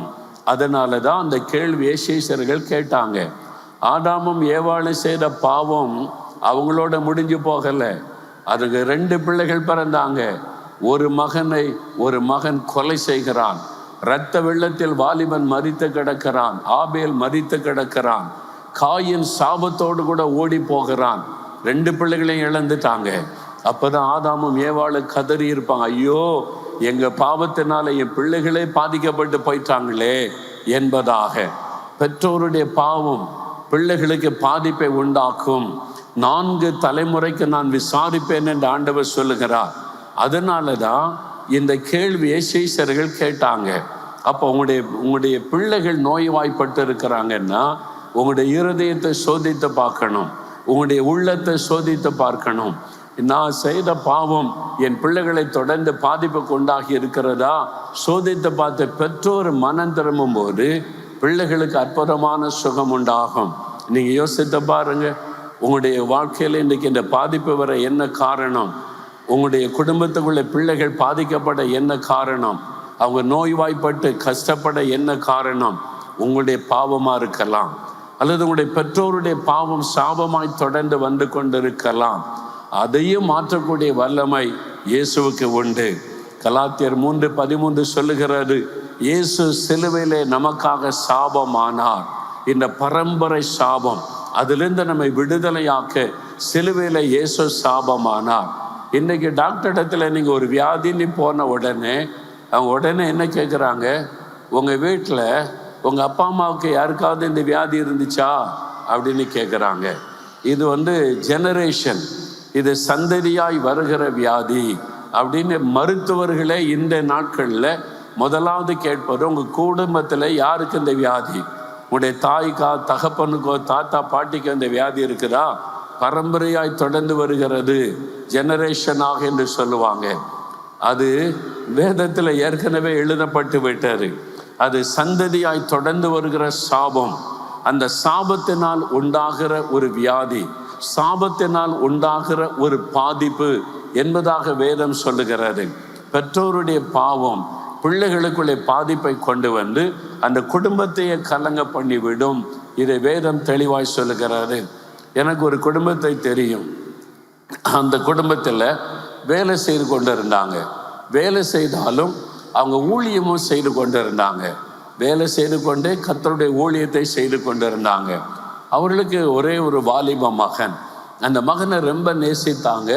அவன் இளம் வாலிபனாக இருக்கும் பொழுது ஒரு கொடிய வியாதி அவனை தாக்கினது. அவனுக்கு வந்த வியாதி ஒரு வினோதமான வியாதி. அவன் பாதிக்கப்பட்டான், மரண போராட்டத்தில் கஷ்டப்பட்டான். ஆஸ்பத்திரிக்கு கொண்டு போனான். அவனை எல்லாம் டெஸ்ட் எடுத்து பார்க்குறாங்க, எல்லாம் நார்மல். அவனுக்கு என்ன ட்ரீட்மெண்ட் கொடுப்பது, அவனுக்கு என்ன மருத்துவம் செய்வது, டாக்டர்ஸு குழம்பி விட்டார்கள். இவனுக்கு ஒன்றுமே இல்லையே, வியாதி ஒன்றுமே தெரியலையே, நாங்கள் எல்லா டெஸ்ட்டும் எடுத்து பார்த்துட்டோம், நார்மல், அதனால் ஒன்றும் இல்லை. ஆனால் அவன் மரண வேதனையில் கஷ்டப்பட்டு கொண்டு இருக்கிறான். உடனே அடுத்த ஆஸ்பத்திரி போனாங்க, அடுத்த ஆஸ்பத்திரி, இப்படி பல ஆஸ்பத்திரிக்கு போனால் எல்லா ஆஸ்பத்திரியிலும் அதே வார்த்தை தான், எல்லாம் நார்மல். ஸ்கேன் எடுத்து பார்த்தா எல்லாமே நார்மல், எல்லாம் டெஸ்ட் பண்ணால் எல்லாம் நார்மல். இவனுக்கு என்ன வியாதி ஒன்றுமே தெரியவில்லை. அதனால என்ன மருத்துவம் செய்வது, வீட்டுக்கு கொண்டு போங்க. கடைசியில் வீட்டில் கொண்டு வச்சிருக்கிறாங்க. மரணப்படுக்கையில் அவன் இருக்கிறான். எப்படி இருக்கும் பெற்றோருக்கு? ரொம்ப மன வேதனை, கஷ்டம், படுத்த படுக்கையாகிவிட்டான். அந்த நிலைமையில் ஜெபம் பண்ணுவதற்கு எங்களை கூப்பிட்டாங்க, வந்து ஜெபம் பண்ணுங்க என்று. நாங்கள் ஒரு 2-3 ஊழியர்கள் சேர்ந்து அந்த ஊழியக்காருடைய வீட்டுக்கு போனோம். அங்கே வேலை செய்து கொண்டே முடிந்த ஊழியம் செய்கிறவங்க. அதனால் ரொம்ப பாரத்தோடு போய் தேவ சமூகத்தில் ஜெபம் பண்ணி கொண்டு இருந்தோம். அப்போ ஆண்டவர் சில குறிப்பிட்ட பாவங்களை வெளிப்படுத்தி வசனத்தின் மூலமாய் பேசினார். அந்த வார்த்தை, வேத வசனத்தை வாசித்த பொழுது அந்த கணவன் மனைவி 2 பேருக்குள்ளேயும் இந்த பாவ காரியம் இருந்ததை, வசனத்திற்கு மாறான ஒரு வாழ்க்கை, வேத வசனத்திற்கு கீழ்ப்படியாத ஒரு வாழ்க்கை. அவங்க ஜெபிக்கிறவங்க தான், பக்தி உள்ளவங்க தான், ஊழியம் செய்கிறவங்க தான், ஆனால் வசனத்திற்கு கீழ்ப்படியாத ஒரு வாழ்க்கை. அந்த வசனத்தை கொண்டு ஆண்டவர் பேசின உடனே 2 பேரும் கண்ணீர் விட்டு அழுதாங்க. இயேசுவே, எங்கள் பாவத்தை மன்னிச்சு என் பிள்ளைக்கு சுகம் கொடுங்க. நாங்கள் இந்த வசனத்தின்படி நடக்கலையே, இந்த வசனத்தின்படி வாழலையே, நாங்கள் குற்றம் செய்துட்டோமேன்னு தாயின் தகப்பனை மனம் திரும்பி தங்களை ஒப்பு கொடுத்தாங்க. அந்த மகனுக்குள்ள இருந்து ஒரு அசுத்தாவி வெளியேறி போகிறாரு. அவ்வளோதான். அடுத்த நிமிஷம் படுக்கையில் எழுப்பி உட்கார்ந்துட்டான், நடக்க ஆரம்பிச்சுட்டா, பூரண சுகம் உண்டாகிவிட்டாரு. அந்த அற்புதம் எப்படி நடந்தது? பெற்றோர் மனம் திரும்பின உடன் மகனுக்கு அற்புதமான ஒரு சுகம். அதனால நீங்க யாரோ ஒருவரை உங்களுடைய குடும்பத்தாரை ஜெபிக்க அழைச்சிட்டு வந்திருக்கலாம். ஆண்டவர் உங்களோடு பேசுகிறார்.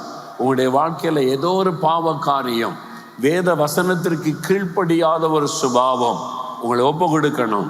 ஒப்பு கொடுக்கும் போது ஆண்டவர் மன்னித்து அற்புதம் செய்வார். அப்போ முதலாவது, ஒரு மனிதனுடைய பாவம் அவனுக்கு பாதிப்பை கொண்டு வரும். 2வது, பெற்றோருடைய பாவம் பிள்ளைகளுக்கு பாதிப்பை கொண்டு வரும். 3வது, இயேசு ஒரு பதில் சொல்லுகிறார். இந்த குருடனுடைய காரியம் வித்தியாசம். ஒரு மனுஷனுடைய பாவம் பாதிப்பை கொண்டு வரும். அது ஒரு பெற்றோருடைய பாவம் பிள்ளைகளை பாதிக்கும். ஆனால் இவனுடைய காரியம் வித்தியாசம். அதை ஆண்டவர் சொல்லுகிறார். இயேசு கிறிஸ்து சொல்லும் பொழுது இவனுடைய காரியம் வித்தியாசமானது. இவன் பிறந்தது இவனுடைய பாவத்தினாலும் அல்ல, இவனுக்கு இந்த பிரச்சனையுடைய பெற்றோருடைய பாவமும் அல்ல, தேவனுடைய கிரியைகள் இவனில் வெளிப்படும் பொருட்டு இப்படி பிறந்தான். இவன் தேவனை மகிமைப்படுத்த போகிறான். தேவனுடைய வல்லமை இவன் மூலமாய் வெளிப்பட போகிறது. ஜனங்கள் இவன் மூலமாய் தேவனுடைய வல்லமையை அறிந்து கொள்ள போகிறாங்க. அதற்காக இப்படி பிறந்தான் என்பதாக ஆண்டவர் சொல்லுகிறார். ஒவ்வொருடைய காரியம் வித்தியாசமானது. சிலர் சொல்லலாம், நான் மனம் திரும்பி ரட்சிக்கப்பட்டுட்டேனே, சபைகளுக்கெல்லாம் நான் போகிறேன், ஞானஸ்தானம்லாம் எடுத்துட்டேன், காணிக்கெல்லாம் கொடுக்குறேன், ஊழியெல்லாம் செய்கிறேன், பிறகு எதுக்கு இந்த வியாதி, பிறகு எதுக்கு இந்த பாதிப்பு, நான் என்ன பாவம் செய்துட்டேன்? அது உங்கள் பாவத்தினால் வந்த வியாதியும் அல்ல, உங்கள் பெற்றோருடைய பாவத்தினால் வந்த வியாதியும் அல்ல. தேவனுடைய நாமம் உங்கள் மூலமாய் மகிமைப்பட போகிறது. தேவனுடைய கிரியை உங்கள் மூலமாய் வெளிப்பட போகிறது. நீங்கள் சுகமாகி இயேசுவுக்கு சாட்சியா நிற்க போறீங்க, இயேசுவை மகிமைப்படுத்த போகிறீங்க. அதற்கு இந்த பிரச்சனை நீங்க சந்தித்து கொண்டிருக்கிறீங்க. சிலருடைய சரீரத்தில் இந்த வியாதி, இந்த வேதனை, இந்த பாதிப்பு வருவதற்கு காரணம் தேவனுடைய கிரியை உங்களிலே வெளிப்படும் பொருட்டு. அதுக்கு தான் லாசரு வியாதிப்பட்டு மரித்து விட்டான். யார் இந்த லாசரு? யோவான் 11 அதிகாரத்தில் நம்ம வாசிக்கிறோம்ல, இயேசுவின் சிநேகிதன், ஃப்ரெண்ட் ஆஃப் ஜீசஸ். அவனை சொல்றாங்க, உங்களுடைய சிநேகிதனாகிய லாசரு அப்படின்னு தான் சொல்றாங்க. இயேசுக்கு ஃப்ரெண்டா இருந்தவன் வியாதிப்பட்டு விட்டான். இயேசுக்கு செய்தி சொல்லி அனுப்பிட்டாங்க, லாசரு வியாதியா இருக்கிறான், மரண போராட்டத்தில் இருக்கிறான் என்று. இயேசு அங்கிருந்து ஒரு வார்த்தை சொன்ன போது சுகமாக இருப்பான். அந்த ஆண்டவர் சொல்லவில்லை. அவன் மரித்து அடக்கம் பண்ணப்பட்டு 4 நாள் கழிச்சு தான் இயேசு வருகிறார். ஏன் இந்த மாதிரி வியாதி லாசருக்கு வரணும்? அவன் என்ன பாவம் செய்தான்? அவன் பாவம் செய்யவில்லை. அவன் இயேசுக்கு ஃப்ரெண்டா இருந்தவன். பின் எதற்கு அவனுக்கு இந்த வியாதி வந்தது? இயேசு சொல்லுகிறார், தேவனுடைய கிரியை அவனில் வெளிப்படும் பொருட்டு, அதனால தேவனுடைய குமாரன் அவனில் மகிமைப்படுவார், அதுக்கு தான் இது நடக்கிறது என்பதாக இயேசு சொல்லுகிறார். அதே மாதிரி இயேசு வந்து அவனை உயிரோடு எழுப்பினார். இயேசுவின் நாமம் மகிமைப்பட்டது. இயேசுவின் வல்லமையை சகல மக்களும் அறிந்து கொண்டாங்க. அப்போ உங்க வாழ்க்கையில நீங்க பாதிக்கப்பட்டதற்கு காரணம், நீங்கள் இயேசுவுக்கு சாட்சியாய் நிற்பதற்கு, உங்கள் மூலமாய் அவர் மகிமைப்படுவதற்கு. அதனால நீங்க விசுவாசத்தை ஜெபிக்கும் போது இன்றைக்கு ஆண்டவர் அற்புதம் செய்வார். அவர் எதிர்பார்க்கிறது என்னது? இயேசுவை நீங்கள் மகிமைப்படுத்தணும், இயேசுவை நீங்கள் மகிமைப்படுத்தணும். அது ஒன்று தான் அவர் எதிர்பார்க்கிறார். எங்களுடைய ஊழியத்தின் ஆரம்ப நாட்களில் நாங்கள் வந்து கன்னியாகுமரி மாவட்டத்துக்கு மாதந்தோறும் ஊழியத்திற்கு செல்வோம். ஒவ்வொரு மாதமும் அங்கே போய் கூட்டம் நடத்தினா 7 வருஷமாக. அப்போ ஒரு ஊருக்கு ஊழியத்துக்கு போயிருந்த போது ஒரு 3 நாள் கூட்டம் அந்த சபையில் நடைபெற்றது. அந்த ஊழியக்காரர் வந்து சொன்னார், ஐயா, ஒரு சகோதரர் இருக்கிறார், அவரால் நடக்க முடியாது, படுத்த படுக்கையில் இருக்கிறார், சர்ச்சுக்கு அவரால் வர முடியாது, கூட்டம் நடக்கிற இடத்துக்கு வர முடியாது, அவர் படுத்த படுக்கையில் தான் இருக்கிறார், காலும் செயலற்று விட்டார், கையும் செயலற்று போன நிலைமை, ஆனால் வீட்டில் போய் ஜெபிக்கலாமா என்று அவர் அழைத்தார்கள். சரி ஐயா, போகலாம் என்று சொல்லி அந்த போதகரோடு அவருடைய வீட்டுக்கு நாங்கள் போனோம். நாங்கள் 4-5 ஊழியக்காரர்கள் சேர்ந்து அந்த நாட்களை ஊழியம் செய்தோம். நாங்கள் சேர்ந்து அந்த வீட்டுக்கு போனால் நடுத்தர வயதுள்ள ஒரு சகோதரர், அவருக்கு மனைவியும் 2-3 சின்ன சின்ன பிள்ளைகள் தான், ஸ்கூலில் படிக்கிற சிறு பிள்ளைகள் இருந்தாங்க. அதை பார்ப்பதற்கே ரொம்ப துக்கம். அவருடைய மனைவி ரொம்ப துக்கத்தோடு நின்றாங்க. கணவர் படுத்த படுக்கையில் இருக்கிறார். அவரால் எழுப்பி உட்கார முடியாது, காலை அசைக்க முடியாது, கையும் செயலற்று போன ஒரு நிலைமை. அப்படி படுக்கையில் அவர் படுத்திருக்கிறார். நான் அந்த பார்த்த உடனே எனக்கு ரொம்ப துக்கமாய் ஒரு பாரம் உண்டானது. அவருடைய மனைவி, அவருடைய தாயா துக்கத்தோடு நிற்கிறாங்க, சின்ன சின்ன குழந்தைகள். இவர் வேலை செய்தால் தான் குடும்பமே நடத்த முடியும், வாழ முடியும். அந்த நிலைமை அதை பார்த்த உடனே ரொம்ப பாரத்தோடு இருதயத்தில், ஆண்டவரே இறக்க செய்யுங்கப்பா, ஒரு அற்புதம் செய்யுங்கன்னு இருதயத்தில் நான் ஜெபிக்க ஆரம்பித்தேன். நாங்கள் மற்றவங்கெல்லாம் பேசிக்கொண்டே இருக்கும்போது நான் இருதயத்தில் ஆண்டவரை நோக்கி ஜெபித்த போது இயேசு என்னோடு இடைப்பட ஆரம்பித்தார். ஆவியானவர் பேசினார், நான் இவனை சுகமாக்குவேன், இவன் சுகமானால் எனக்கு என்ன செய்வான்னு கேள் என்று சொன்னார். நான் அவனை சுகமாக்குகிறேன், இவன் சுகமானால் எனக்கு என்ன செய்வான்னு கேள் என்று சொன்னார். என்னங்க ஆண்டவர் இப்படி கூட கேட்பாரா? அவர் எப்படியும் கேட்பார். அவருக்கு உரிமை இருக்குல்ல. நான் உனக்கு சுகம் தர்றேன், நீ எனக்கு என்ன செய்வ? நம்ம சொல்ல உடனே காணி கொடுக்குறேன், சர்ச்சைக்கு ஒரு ஃபேன் வாங்கி போட்டுறேன், ஒரு பொருத்தனை பண்ணிடுறேன் அப்படின்னு சொல்லுவோம். ஆண்டவர் எதிர்பார்க்கிறது என்ன? நம்முடைய பணத்தை அல்ல, பொருளை அல்ல, வேற ஒன்று எதிர்பார்க்கிறார்.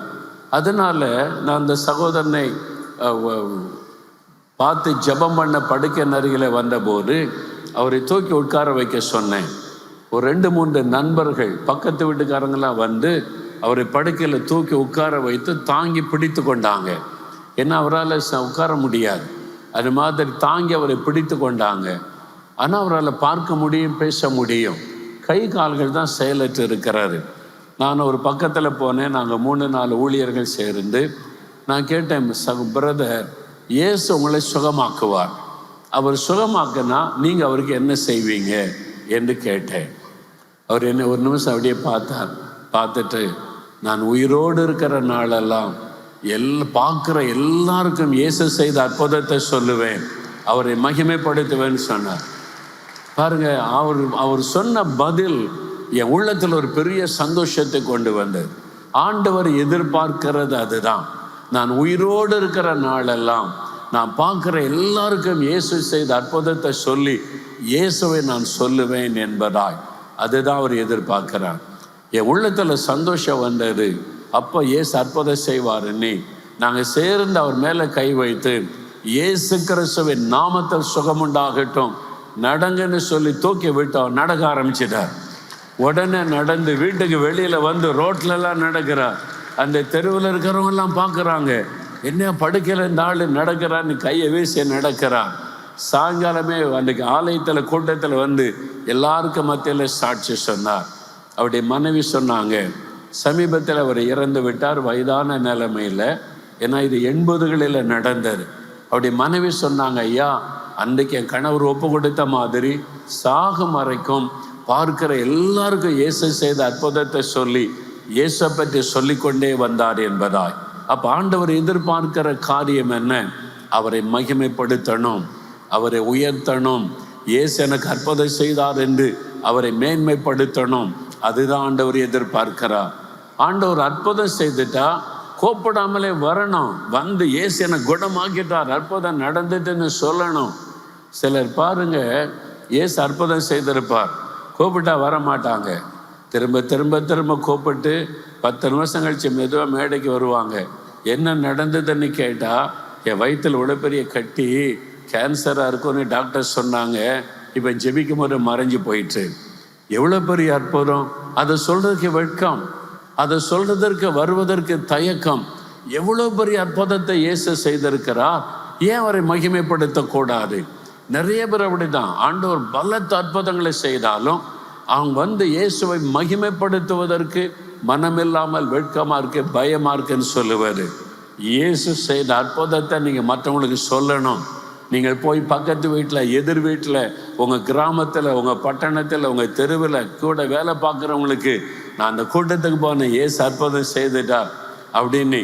வெள்ளிக்கிழமை தோறும் கூட்டம் நடக்குது சைதாப்பேட்டையில். எல்லா வெள்ளிக்கிழமையும் இதே மாதிரி 6 மணிக்கு ஹீலிங் மிராக்கிள் மீட்டிங் நடக்குது, சுகமளிக்கிற கூட்டம். அதை சொல்லணும். எல்லா வெள்ளிக்கிழமை நடக்குது. நீங்கள் வெள்ளிக்கிழமை தோறும் வந்தீங்கன்னா அற்புதத்தை பெற்றுக்கொள்ள முடியும். சைதாப்பேட்டையில் இருக்கிற ஏஜி சபையில் மெயின் ரோட்டில் இருக்குதில்ல, அங்கே நடக்குது. ஒவ்வொரு வாரமும் அற்புதம் ஆண்டவர் செய்கிறார். நிறைய பேர் சாட்சி சொன்னதை பார்த்தீங்கல்ல, அதே மாதிரி அற்புதம் நடந்து கொண்டு இருக்கிறது. நீங்கள் போய் சொல்லணும், இயேசு எனக்கு செய்தார், உனக்கு செய்வார் என்று. நீங்கள் சொல்ல ஒப்பு கொடுத்தா இன்றைக்கு இயேசு உங்களுக்கு அற்புதம் செய்வார். இயேசுவே என்னை குணமாக்குங்க, நான் உங்களை மகிமைப்படுத்துவேன், உங்களை எல்லாருக்கும் நான் சொல்லுவேன் என்று அவரை மகிமைப்படுத்த உங்களை ஒப்பு கொடுத்தால் கட்டாயம் அற்புதம் செய்வார். இயேசு அற்புதம் செய்தால் அதை எல்லாருக்கும் நான் சொல்லுவேன். எத்தனை பேர் ஒப்பு கொடுக்குறீங்க? கரமுயர்த்தி அல்லேலூயா சொல்லுங்க. அல்லேலூயா, அல்லேலூயா. எல்லாரும் எழுந்து நிற்போம், எல்லாரும் எழுந்து நிற்போம். இது ஜெப நேரம், இதான் முக்கியமான நேரம். ஆங்காங்கே நடமாடக்கூடாது. எல்லாரும் ஜெபத்தோடு இருக்கணும், ஒரு மனமாக இருக்கணும். கருத்தாச்சு இன்னைக்கு எங்கே இருந்தாலும், முன்னால் இருக்கிறவங்க மாத்திரம் அல்ல, பின்னால் மேல் பகுதியில் இருக்கிறவங்களானாலும் சரி, இயேசு உங்களையும் தொட போகிறார். இயேசு உங்களை குணமாக்கிட்டா ஸ்டேஜுக்கு போகிறதுக்கு ரொம்ப தூரமாக இருக்குன்னு நினைக்கூட, உடனே அங்கேருந்து இறங்கி வரணும். இங்கே வந்து இயேசுவை மகிமைப்படுத்தணும். ஆமேன்னு சொல்லுங்க. எவ்வளவு தூரத்தில் இருந்தாலும் சுகம் பெற்ற உடனே, விடுதலை பெற்ற உடனே வந்து நிற்கணும், இயேசுவை மகிமைப்படுத்தணும்.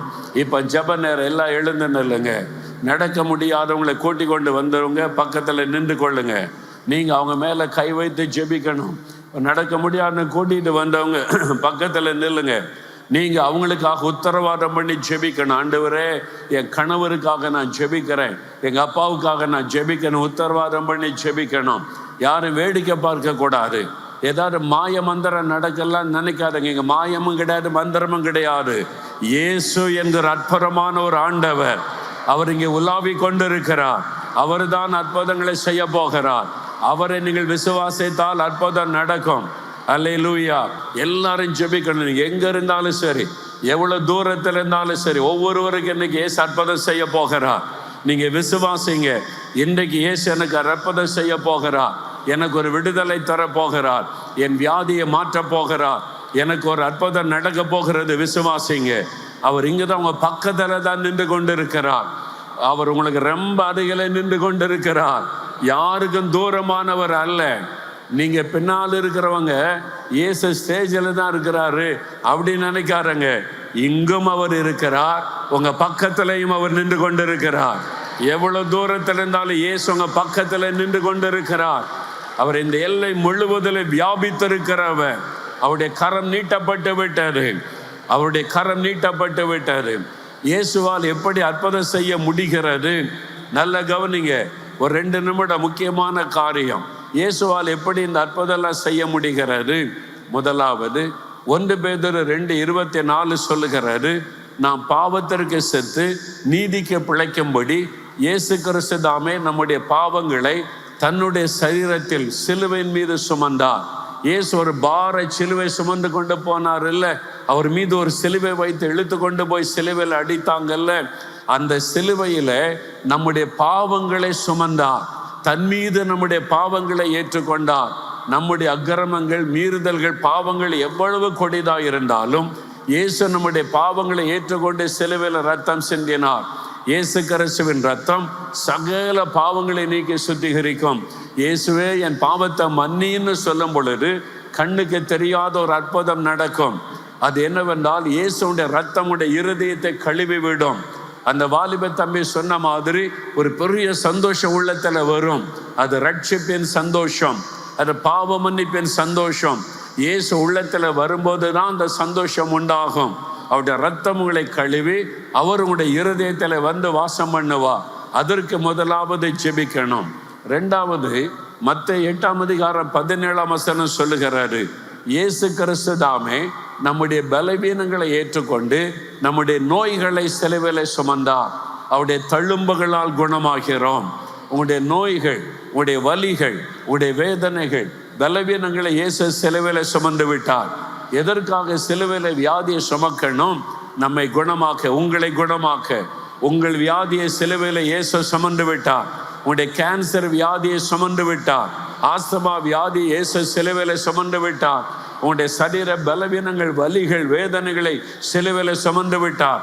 உங்களை குணமாக்குவதற்காக தன்னுடைய கரத்திலே தழும்புகளை ஏற்றுக்கொண்டார்.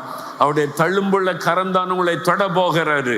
அவருடைய தொடுதலை உணர போகிறீங்க. அவருடைய கரம் உங்கள் மீது வைக்கப்பட போகிறது. அதை விசுவாசிங்க. 3வது கலாத்தியர் 3:13 சொல்லுகிறாரு, மரத்திலே தூக்கப்பட்ட எவனும் சபிக்கப்பட்டவன் என்று எழுதியிருக்கிறபடி இயேசு கிறிஸ்து சிலுவையிலே நமக்காக சாபமானார். நியாயப்பிரமாணத்தின் சாபத்திற்கு நீங்களாக்கி மீட்டுக் கொள்ளுகிறார். இச்சிலுவையிலே அவர் சாபமானார். தலையிலே முள்முடி ஏற்றுக்கொண்டார். முற்கள் சாபத்தை குறிக்கும். நம்முடைய சாபம் அது பரம்பரை சாபமா இருக்கலாம், அது நீங்க செய்த பாவத்தினால் வந்த சாபமா இருக்கலாம். எல்லாவற்றையும் இயேசு சிலுவையிலே அவர் தலையிலே முள்முடி ஏற்றுக்கொண்ட போது ஏற்றுக்கொண்டார். உங்களுடைய சாபத்தை சுமந்து முடித்து விட்டார். சாபத்துக்கு பரிகாரி இயேசு, பாவத்துக்கு பரிகாரி இயேசு, வியாதிக்கு பரிகாரி இயேசு, உங்கள் தோஷத்திற்கு பரிகாரி இயேசு. எல்லாமே இலவசம். நீங்க அவரை விசுவாசித்தால் போதும். எனக்காக சிலுவையில் இயேசு ரத்தம் சிந்தி மரித்தார், அவரால் எனக்கு மீட்பு, விடுதலை, மன்னிப்பு, சுகம் என்று விசுவாசித்தா போதும் அற்புதத்தை பார்க்கலாம். இப்ப 2 நிமிடம் அப்படி எல்லாரும் கண்களை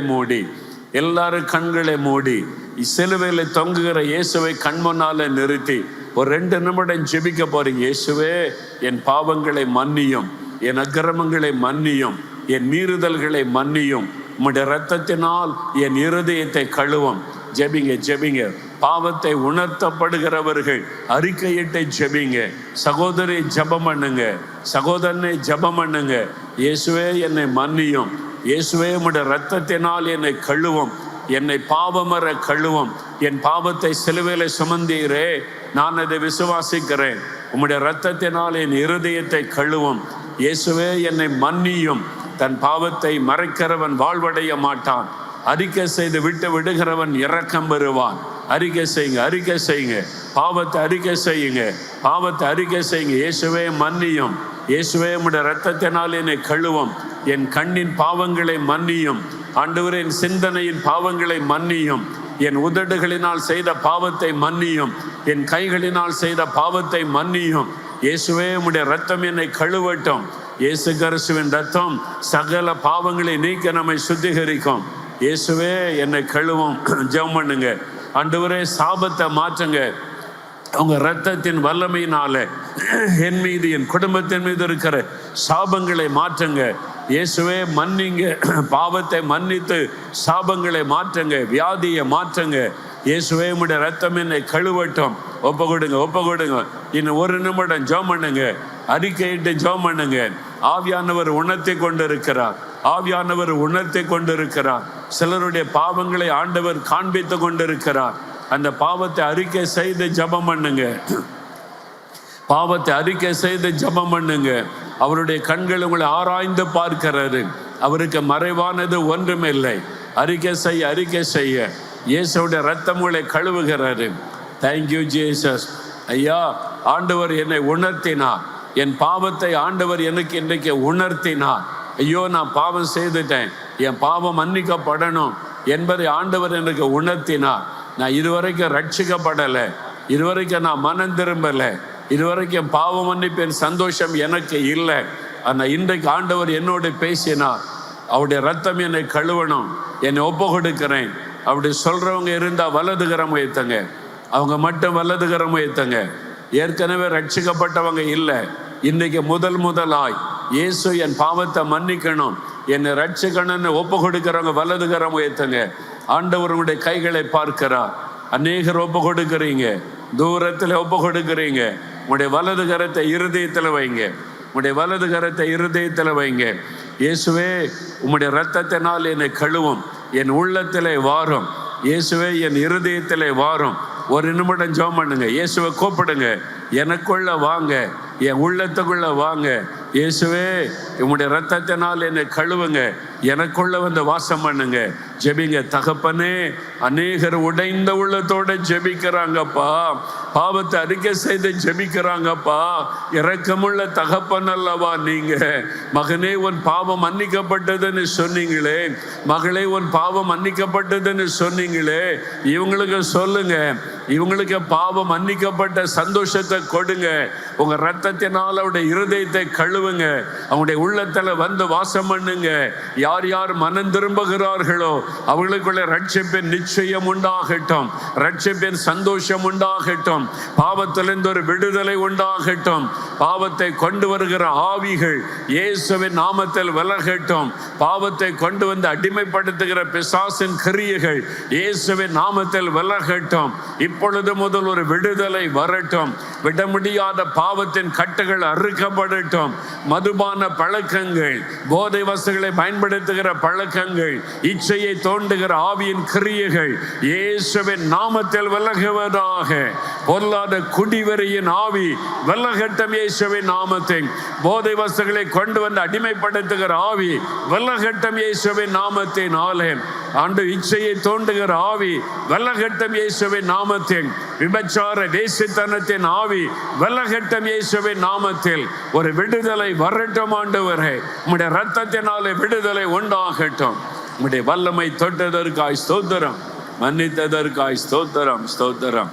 இயேசுவே, என்னை மன்னித்ததற்காய் ஸ்தோத்திரம் சொல்லுங்க. என் உள்ளத்தில் வந்து விட்டதற்காய் ஸ்தோத்திரம். எல்லாரும் வலதுகரம் உயர்த்தி ஒரு நிமிடம். இயேசுவே, என்னை மன்னித்ததற்காய் ஸ்தோத்திரம், என்னை உம்முடைய இரத்தத்தினால் கழுவினதற்காய் ஸ்தோத்திரம். இயேசுவே, என் உள்ளத்தில் நீர் வந்து விட்டதற்காய் ஸ்தோத்திரம் பண்ணுங்க. விசுவாசத்தை அறிக்கையிடுங்க. இயேசுவே, உமக்கு நன்றி. ஆமென். Thank you Lord. நாங்கள் உம்மை துதிக்கிறோம், நன்றி செலுத்துகிறோம். Thank you Lord. அடுத்த நாம சுகத்துக்காக ஒவ்வொன்றாக ஜெபிக்க போகிறோம். எத்தனை பேர் விசுவாசிக்கிறீங்க? இயேசுடைய ரத்தம் உங்களை கழுவி இருக்கிறாரு, ஒரு புதிய இருதயம் தந்திருக்கிறார். இயேசுவை ஏற்றுக்கொண்ட ஆண்டவருடைய பிள்ளைகள் தினந்தோறும் அதிகாலை எழும்பி பைபிள் வாசித்து ஜெபிக்கணும். வேத புத்தகம் இல்லைன்னா ஒன்றை வாங்கி கொள்ளுங்க. தினமும் வேதம் வாசித்து ஜெபம் பண்ணுங்க. ஞாயிற்றுக்கிழமையில் இந்த இடத்துல காலை 9 மணிக்கு ஆராதனை நடக்கும். நீங்கள் தொடர்ந்து வரும்போது இயேசுவை பற்றி அதிகமாக அறிந்து கொள்ள முடியும். இயேசுவை அறிய தான் உங்களுடைய வாழ்க்கையில் ஒரு பரிபூர்ண ஆசீர்வாதம் உண்டாகும். ஒருவேளை வியாதி பலவீனம் தொடர்ந்து ஜெபிக்கணும்னா ஒவ்வொரு வெள்ளிக்கிழமையிலும் இரவு 6 மணிக்கு சைதாப்பேட்டையில் இருக்கிற இந்த பெரிய சர்ச் இருக்குல்ல, மெயின் ரோட்டில் இருக்குது, அங்கே இதே மாதிரி சுகமளிக்கிற கூட்டம் நடக்கும். ஒவ்வொரு வாரமும் ஜனங்களுக்கு ஏசு அற்புதம் செய்கிறார். தொடர்ந்து பங்கு பெறணும். இது உங்களுக்கு ரொம்ப அவசியம். சரி, இப்பொழுது சுகத்துக்காக ஜெபிக்க போகிறோம். அதுக்கு முன்னால பாவங்கள், சாபங்கள், கோபங்கள் எல்லாம் நீக்கினாரே. சந்தோஷமா ஒரு பல்லவியை பாடிட்டு நம்ம ஜெபிக்க போறோம். எல்லாம் ஜெப நிலைமையில இருக்கணும். இன்னும் இப்பதான் முக்கியமான ஜெப வேளைக்குள்ளே வருகிறோம். எல்லாம் ஜெப நிலைமையில இருக்கணும். இதான் பெரிய சந்தோஷம். அல்லேலூயா சொல்லுங்க. சரி, இப்பொழுது ஆண்டவர் வழி நடத்துகிறபடி ஒவ்வொரு காரியமா ஜெபிக்க போகிறோம். நீங்க நின்று காத்திருந்து சுகத்தை பெற்றுக்கொள்ளணும். நீங்க ஆண்டவருடைய பாதத்தில் நிற்கிறோம். இயேசுங்க தான் இருக்கிறார். அவருடைய சமூகத்தில் இருக்கிறோம். அற்புதம் பெறாம போகக்கூடாது. அல்லேலூயா. ராத்திரி 12 மணி வரைக்கும் போக்குவரத்து, பஸ் வசதியெல்லாம் இருக்குது. அதனால் அவசரப்படாம தேவ சமூகத்தில் காத்திருந்து அற்புதங்களை பெற்றுக்கொள்ளணும். ஆமேன்னு சொல்லுங்க. அல்லேலூயா. ஏன்னா உங்களுக்காக இயேசுவே வந்து நிற்கும் போது நீங்க காத்திருந்து அற்புதங்களை பெற்றுக்கொள்ளணும். சரி, முதலாவது ஆவியானவர் எனக்கு சொல்லுகிற ஒரு காரியம், கண்கள் பாதிக்கப்பட்டவர்களுக்காக முதலாவது ஜெபம். எனக்கு கண்ணு தெரியலை, பிறவிலேயே கண் பார்வை இல்லை, இடையில எனக்கு கண் பார்வை போய்விட்டது, ஒரு கண்ணில் எனக்கு பார்வை இல்லை, என் கண் நரம்பு பாதிக்கப்பட்டுட்டுன்னு டாக்டர் சொல்கிறாங்க. இது மாதிரி கண்கள் பாதிக்கப்பட்டு கண்ணிலிருந்து தண்ணீர் வடிந்து கொண்டே இருக்கிறது, தெளிவான பார்வை இல்லை, அப்படி நான் கஷ்டப்படுகிறேன், என் கண்களில் ஒரு அற்புத சுகம் வேண்டும், அப்படி சொல்கிறவங்க மட்டும் முதலாவது கரம் வைத்துங்க. தலைக்கு மேலே உயர்த்தணும். அப்படி அப்போ தான் தெரியும். நிறைய பேர் பின்னால் வரைக்கும் இருக்கிறீங்க, ஆயிரக்கணக்காக இருக்கிறீங்க. இப்போ இயேசுடைய கண்களை புது கண்களாய் மாற்ற போகிறார். குருட்டு கண்கள் திறக்கப்பட போகிறார். விசுவாசிக்கிறீங்களா? உங்களுடைய கண்களில் கை வைங்க. பாதிக்கப்பட்ட கண்ணில் கை வைங்க. 2 கண்களும் பாதிக்கப்பட்டிருந்தால் 2 கண்களில் கை வைத்து கொள்ளுங்க. 2 நிமிடம் ஜெபம். விசுவாசத்தோட கண்களை மூடி, இயேசுவே, பிறவி குருடனுக்கு பார்வை கொடுத்தீர், எனக்கும் அந்த பார்வைமால் தர முடியும். உம்முடைய தழும்புகளால் சுகமாகிறோம். உம்முடைய தழும்புள்ள கரத்தினால என் கண்களை தொடும். என் கண்களிலே தெளிவான பார்வை வேண்டும். என் குருட்டு கண்கள் திறக்கப்பட வேண்டும். பாதிக்கப்பட்ட நரம்புகள் சுகம் அடைய வேண்டும். இயேசுவே, என் கண்களை தொடும். இயேசுவே, என் கண்களை தொடும்.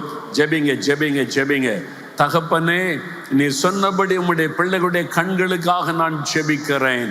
அன்றைக்கு பிறவி குருடனுக்கு தெளிவான பார்வை கொடுத்தீரே, இந்த இடத்தில் யார் யார் கண்களை பாதிக்கப்பட்டு ஜெபிக்கிறார்களோ ஒவ்வொருவர் மீது உம்முடைய தழும்புள்ள கரம் வைக்கப்படுவதாக. உம்முடைய தழும்புள்ள கரம் வைக்கப்படுவதாக. இயேசுவே, உம்முடைய தழும்புள்ள கரம் கண்களை தொடுவதாக. இயேசு கிறிஸ்துவின் நாமத்தில் குருட்டு கண்கள் திறக்கப்படுவதாக. நசரேயனாகிய இயேசுவின் நாமத்தில் குருட்டு கண்கள் திறக்கப்படுவதாக. நசரேயனாகிய இயேசுவின் நாமத்தில் குருட்டு கண்கள் திறக்கப்படுவதாக. கண்களிலே பார்வை வருவதாக. கண்களிலே காணப்படுகிற பிரச்சனைகள் மாறுவதாக. கண்களிலே காணப்படுகிற சதைகள் இயேசுவின் நாமத்தில் மறைந்து போவதாக. கண்களிலே பாதிக்கப்பட்டிருக்கிற நரம்புகள் சுகம் அடையட்டும் இயேசுவின் நாமத்தினாலே. கிட்ட பார்வை, தோர பார்வை சுகம் உண்டாவதாக. ஆண்டவருடைய தழும்புள்ள கரம் தொடுவதாக. இயேசுவின் நாமத்தினாலே கண்கள் தெளிவடைவதாக. இயேசுவின் நாமத்தினாலே குருட்டு ஆவிகளை நான் கடிந்து கொள்ளுகிறேன். பொல்லாத ஆவியை கண்களை விட்டவன் கையினை எடு என்று கடிந்து கொள்ளுகிறேன். சுகம் உண்டாகட்டும். ஆண்டவருடைய தழும்புள்ள கரம் தொட்டு விட்டதற்காய் ஸ்தோத்திரம். இயேசுவின் நாமத்தில் ஜெபித்த அற்புதத்தை எதிர்பார்க்கிறோம் பிதாவே. ஆமேன், ஆமேன். அப்படியே கரம் வைத்து இயேசுவே ஸ்தோத்திரம் சொல்லுங்க. நல்ல ஸ்தோத்திரம் சார். இயேசுவே, என் ஜெபம் கேட்கப்பட்டது, என் கண்களை தொட்டு விட்டு சுகம் தந்து விட்டு ஸ்தோத்திரம். அல்லேலூயா. கை கீழே போடுங்க. இப்போ கண்ணை சோதித்து பாருங்க. கண்ணை திறந்து பாருங்க. உங்கள் கண்ணில் மாற்றம் ஏற்பட்டு இருக்கிறதை உணர்கிறீங்க. கண்ணில் இருக்கிற சதை மறைந்திருக்கிறது. கண்ணில் இந்த நீர் வடிவது நின்று இருக்கிறது. இப்போ தெளிவான பார்வை உண்டாயிருக்கிறது. யாரோ ஒருவர் ஒரு கண் பாதிக்கப்பட்டு அந்த ஒரு கண்ணில் பார்வை இல்லாமல் ஜெபித்தீங்க. அந்த கண்ணை நல்லா சோதித்து பாருங்க. தெளிவான பார்வை. உடைய குருட்டு கண்களிலே பார்வை வந்திருக்கிறது. ஆண்டவருடைய தழும்புள்ள கரம் தொட்டதுடைய தொடுதலை உணர்ந்தீங்க, ஒரு மாற்றம். இப்போ நல்லா சோதித்து பார்த்தீங்களா? இப்போ என் கண்ணில் ஒரு மாற்றம் வந்திருக்கிறது. ஜெப நேரத்தில் இயேசு என்னை தொட்டார். இப்போ என்னால் தெளிவாக பார்க்க முடியுது. என் கண்ணில் ஒரு மாற்றம் வந்திருக்கிறது. ஒரு அற்புதம் நடந்திருக்கிறது. அதை நான் உணர்கிறேன். மாற்றத்தை பார்க்க அப்படி சொல்கிறவங்க கரம் வைத்துங்க. நிற்கிற இடத்துல தலைக்கு மேலே வைத்து காமிங்க. என்ன பின்னால் நல்ல நல்ல நிறைய பேருடைய கண்கள் ஆண்டவர் தொட்டு இருக்கிறார். சுகம் பெற்று இருக்கிறீங்க. சீக்கிரம் ஒரு 4-5 பேர் மேடைக்கு வாங்க. சுகம் பெற்றவங்க கண்ணில் இப்போ தெளிவான பார்வை, என் கண்ணில் அற்புதம் நடந்ததுன்னு சொல்கிறவங்க மேடைக்கு வாங்க. அடுத்து நம்ம ஒரு காரியத்துக்கு ஜெபிக்க போகிறோம். அங்கே வந்து கொண்டு இருக்கும்போது வேகமாக வாங்க. நீங்கள் பின்னால் இருந்தாலும் வரணும். என் கண்ணில் இப்போ பார்வை வந்திருக்குது. என் குருட்டு கண் திறக்கப்பட்டிருக்கிறது. ஆண்டவர் திறந்திருக்கிறார். குருட்டு கண்கள் திறக்கப்பட்டிருக்கிறது. கம்ப்ளீட்டாக பார்வையில்லாத ஒருவர் பார்வை அடைஞ்சிருக்கிறீங்க. வாங்க மேடைக்கு வரணும். இந்த பக்கமாக இல்லை இந்த பக்கமாக வரலாம். சீக்கிரமாக வரணும். கவனிங்க, அடுத்த ஒரு காரியத்துக்கு ஜெபிக்க போகிறோம். சரீரத்தில் கட்டிகள், கேன்சர் கட்டி, டிபி கட்டி, தைராய்டு கட்டிகள், லம்ஸ், கர்ப்பப்பையில் கட்டி, சிஸ்டருக்குன்னு சொல்கிறாங்க. பாருங்கள், ஒரு சின்ன குழந்தை ஜெபித்த போது தாயினுடைய சரீரத்தில் இந்த கட்டி ஆண்டவர் மறைய பண்ணினார். இப்போ உங்களுடைய சரீரத்தில் இருக்கிற கட்டி ஆண்டவர் மறைய பண்ண போகிறார். நீங்கள் மார்பில் கட்டி இருக்கலாம், வயிற்றில், உங்களுடைய கர்ப்பப்பையில், தலையில், எங்கே கட்டி இருந்தாலும் அடுத்து அதுக்காக தான் ஜெபிக்க போகிறோம். ஏசு அற்புதம் செய்ய போகிறார். வாங்க வேகமாக ஒரு 2-3 பேர் வாங்க. சாம் டக்கு டக்குன்னு அனுப்புங்க. வேகமாக 2-3 பேர் வாங்க. 7-8 வருஷமாக தூர பார்வை சரியே தெரியாது. ஆண்டவர் அற்புதம் செய்திருக்கிறார். பக்கத்தில் இருக்கிற எழுத்துக்கள் நல்லா படிக்க முடியும். தூரமாக இருக்கிறது கொஞ்சம் தெரியாது. இப்போ அதனால இப்போ பைபிள் கூட பெருசாக வாங்கினேன். இப்போ நான் ஜெபிக்கையில் ஒரு ஒளி என் கண்ணில் பட்டுச்சு, ஒரு வெளிச்சம் பட்டுச்சு. மனசு சந்தோஷப்பட்டுச்சு. ஆண்டவர் அதனால கண்டிப்பாக எனக்கு இதை கொடுத்துருப்பாரு. நீங்க பாருங்க, இப்போ நல்லா தெரியுதா? வித்தியாசம் தெரியுதா? தெரியுது. நல்ல தூர பார்வை. ஆண்டவர் வந்து ஒரு வெளிச்சம் அவங்களை தொட்ட உடனே நல்ல தெளிவா தெரியுது. ஒரு பெரிய சந்தோஷம். எல்லாம் கரந்தட்டி இயேசுவுக்கு நன்றி சொல்லுங்க. God bless you, God bless you. வலது கண் நரம்பு பாதிக்கப்பட்டு 3 மாசமா கஷ்டப்பட்டு இருக்கிறாங்க. இயேசு சுகமாக்கி இருக்கிறார். வலது கண்ணுல குளுக்கோமா, நரம்பு பாதிக்கப்பட்டது டாக்டர் சொன்னாங்களா? டாக்டர் சொன்னாங்க பிளரிங் கேட்ராக்ட் ஆப்ரேஷன் நடக்கணும்.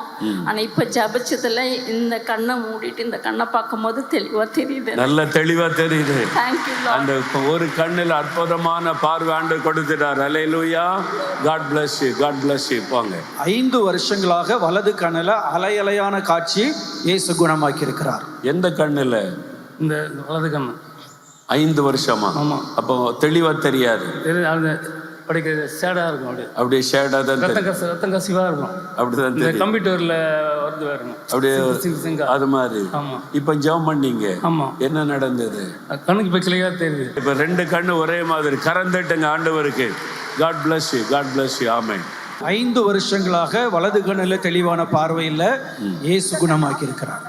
ஆப்ரேஷன் பண்ணிட்டு சரியா தெரியல. அவங்க சொல்லிட்டாங்க இது ப்ரெஷர்னால உங்களுக்கு தெரியாதுமா, கொஞ்சம் தான் தெரியும்ட்டாங்க. டாக்டர்ஸ் எப்படி சொல்லிட்டாங்க. இந்த கண்ணு லேசா மங்கிருச்சு. ஆனா இதையும் போனா செய்வாங்க. வேண்டாம் ஏசப்பா, நீங்க தான் சுகம் தரணும். இப்போ என்ன நடந்துச்சு? இப்போ எனக்கு கண்ணாடியை கலத்திட்டு பார்க்க எல்லாரும் நல்ல தெளிவா தெரியுது. நல்லா தெரியுது. ஆப்ரேஷன் பண்ணியும் 3 வருஷம் தெளிவான பார்வை இல்லை. ஆனா இன்னைக்கு நல்ல பார்வை ஆண்டு. 3 வருஷமா? 3 வருஷமா நான் பண்ணி ஆப்ரேஷன் பண்ணி. அப்ப மங்களா தான் தெரியுமா? எல்லாமே தெரியுது. இப்ப நல்லா தெரியுது. 3 வருஷமா இப்படி தெரியாது. உங்களுக்கு எந்த ஊரு? சைதாப்பேட்டை. இயேசு உங்களுக்கு நல்ல பார்வை கொடுத்துட்டார். இயேசுக்கு சாட்சியா இருப்பீங்களா? எல்லாருக்குமே சொல்லுவீங்களா? ஆமா. எல்லாம் கறந்துட்டுங்க. 3 வருஷமா அந்த பார்வை தெளிவா கொடுத்துட்டார். God bless you, God bless you. கவனிங்க, வெயிட் பண்ணுங்க, கொஞ்சம் வெயிட் பண்ணுங்க. அடுத்த கவனிங்க, கட்டிகள். உங்களோட உடம்புல ஏதோ ஒரு சரீரத்தில் கட்டி இருக்குது.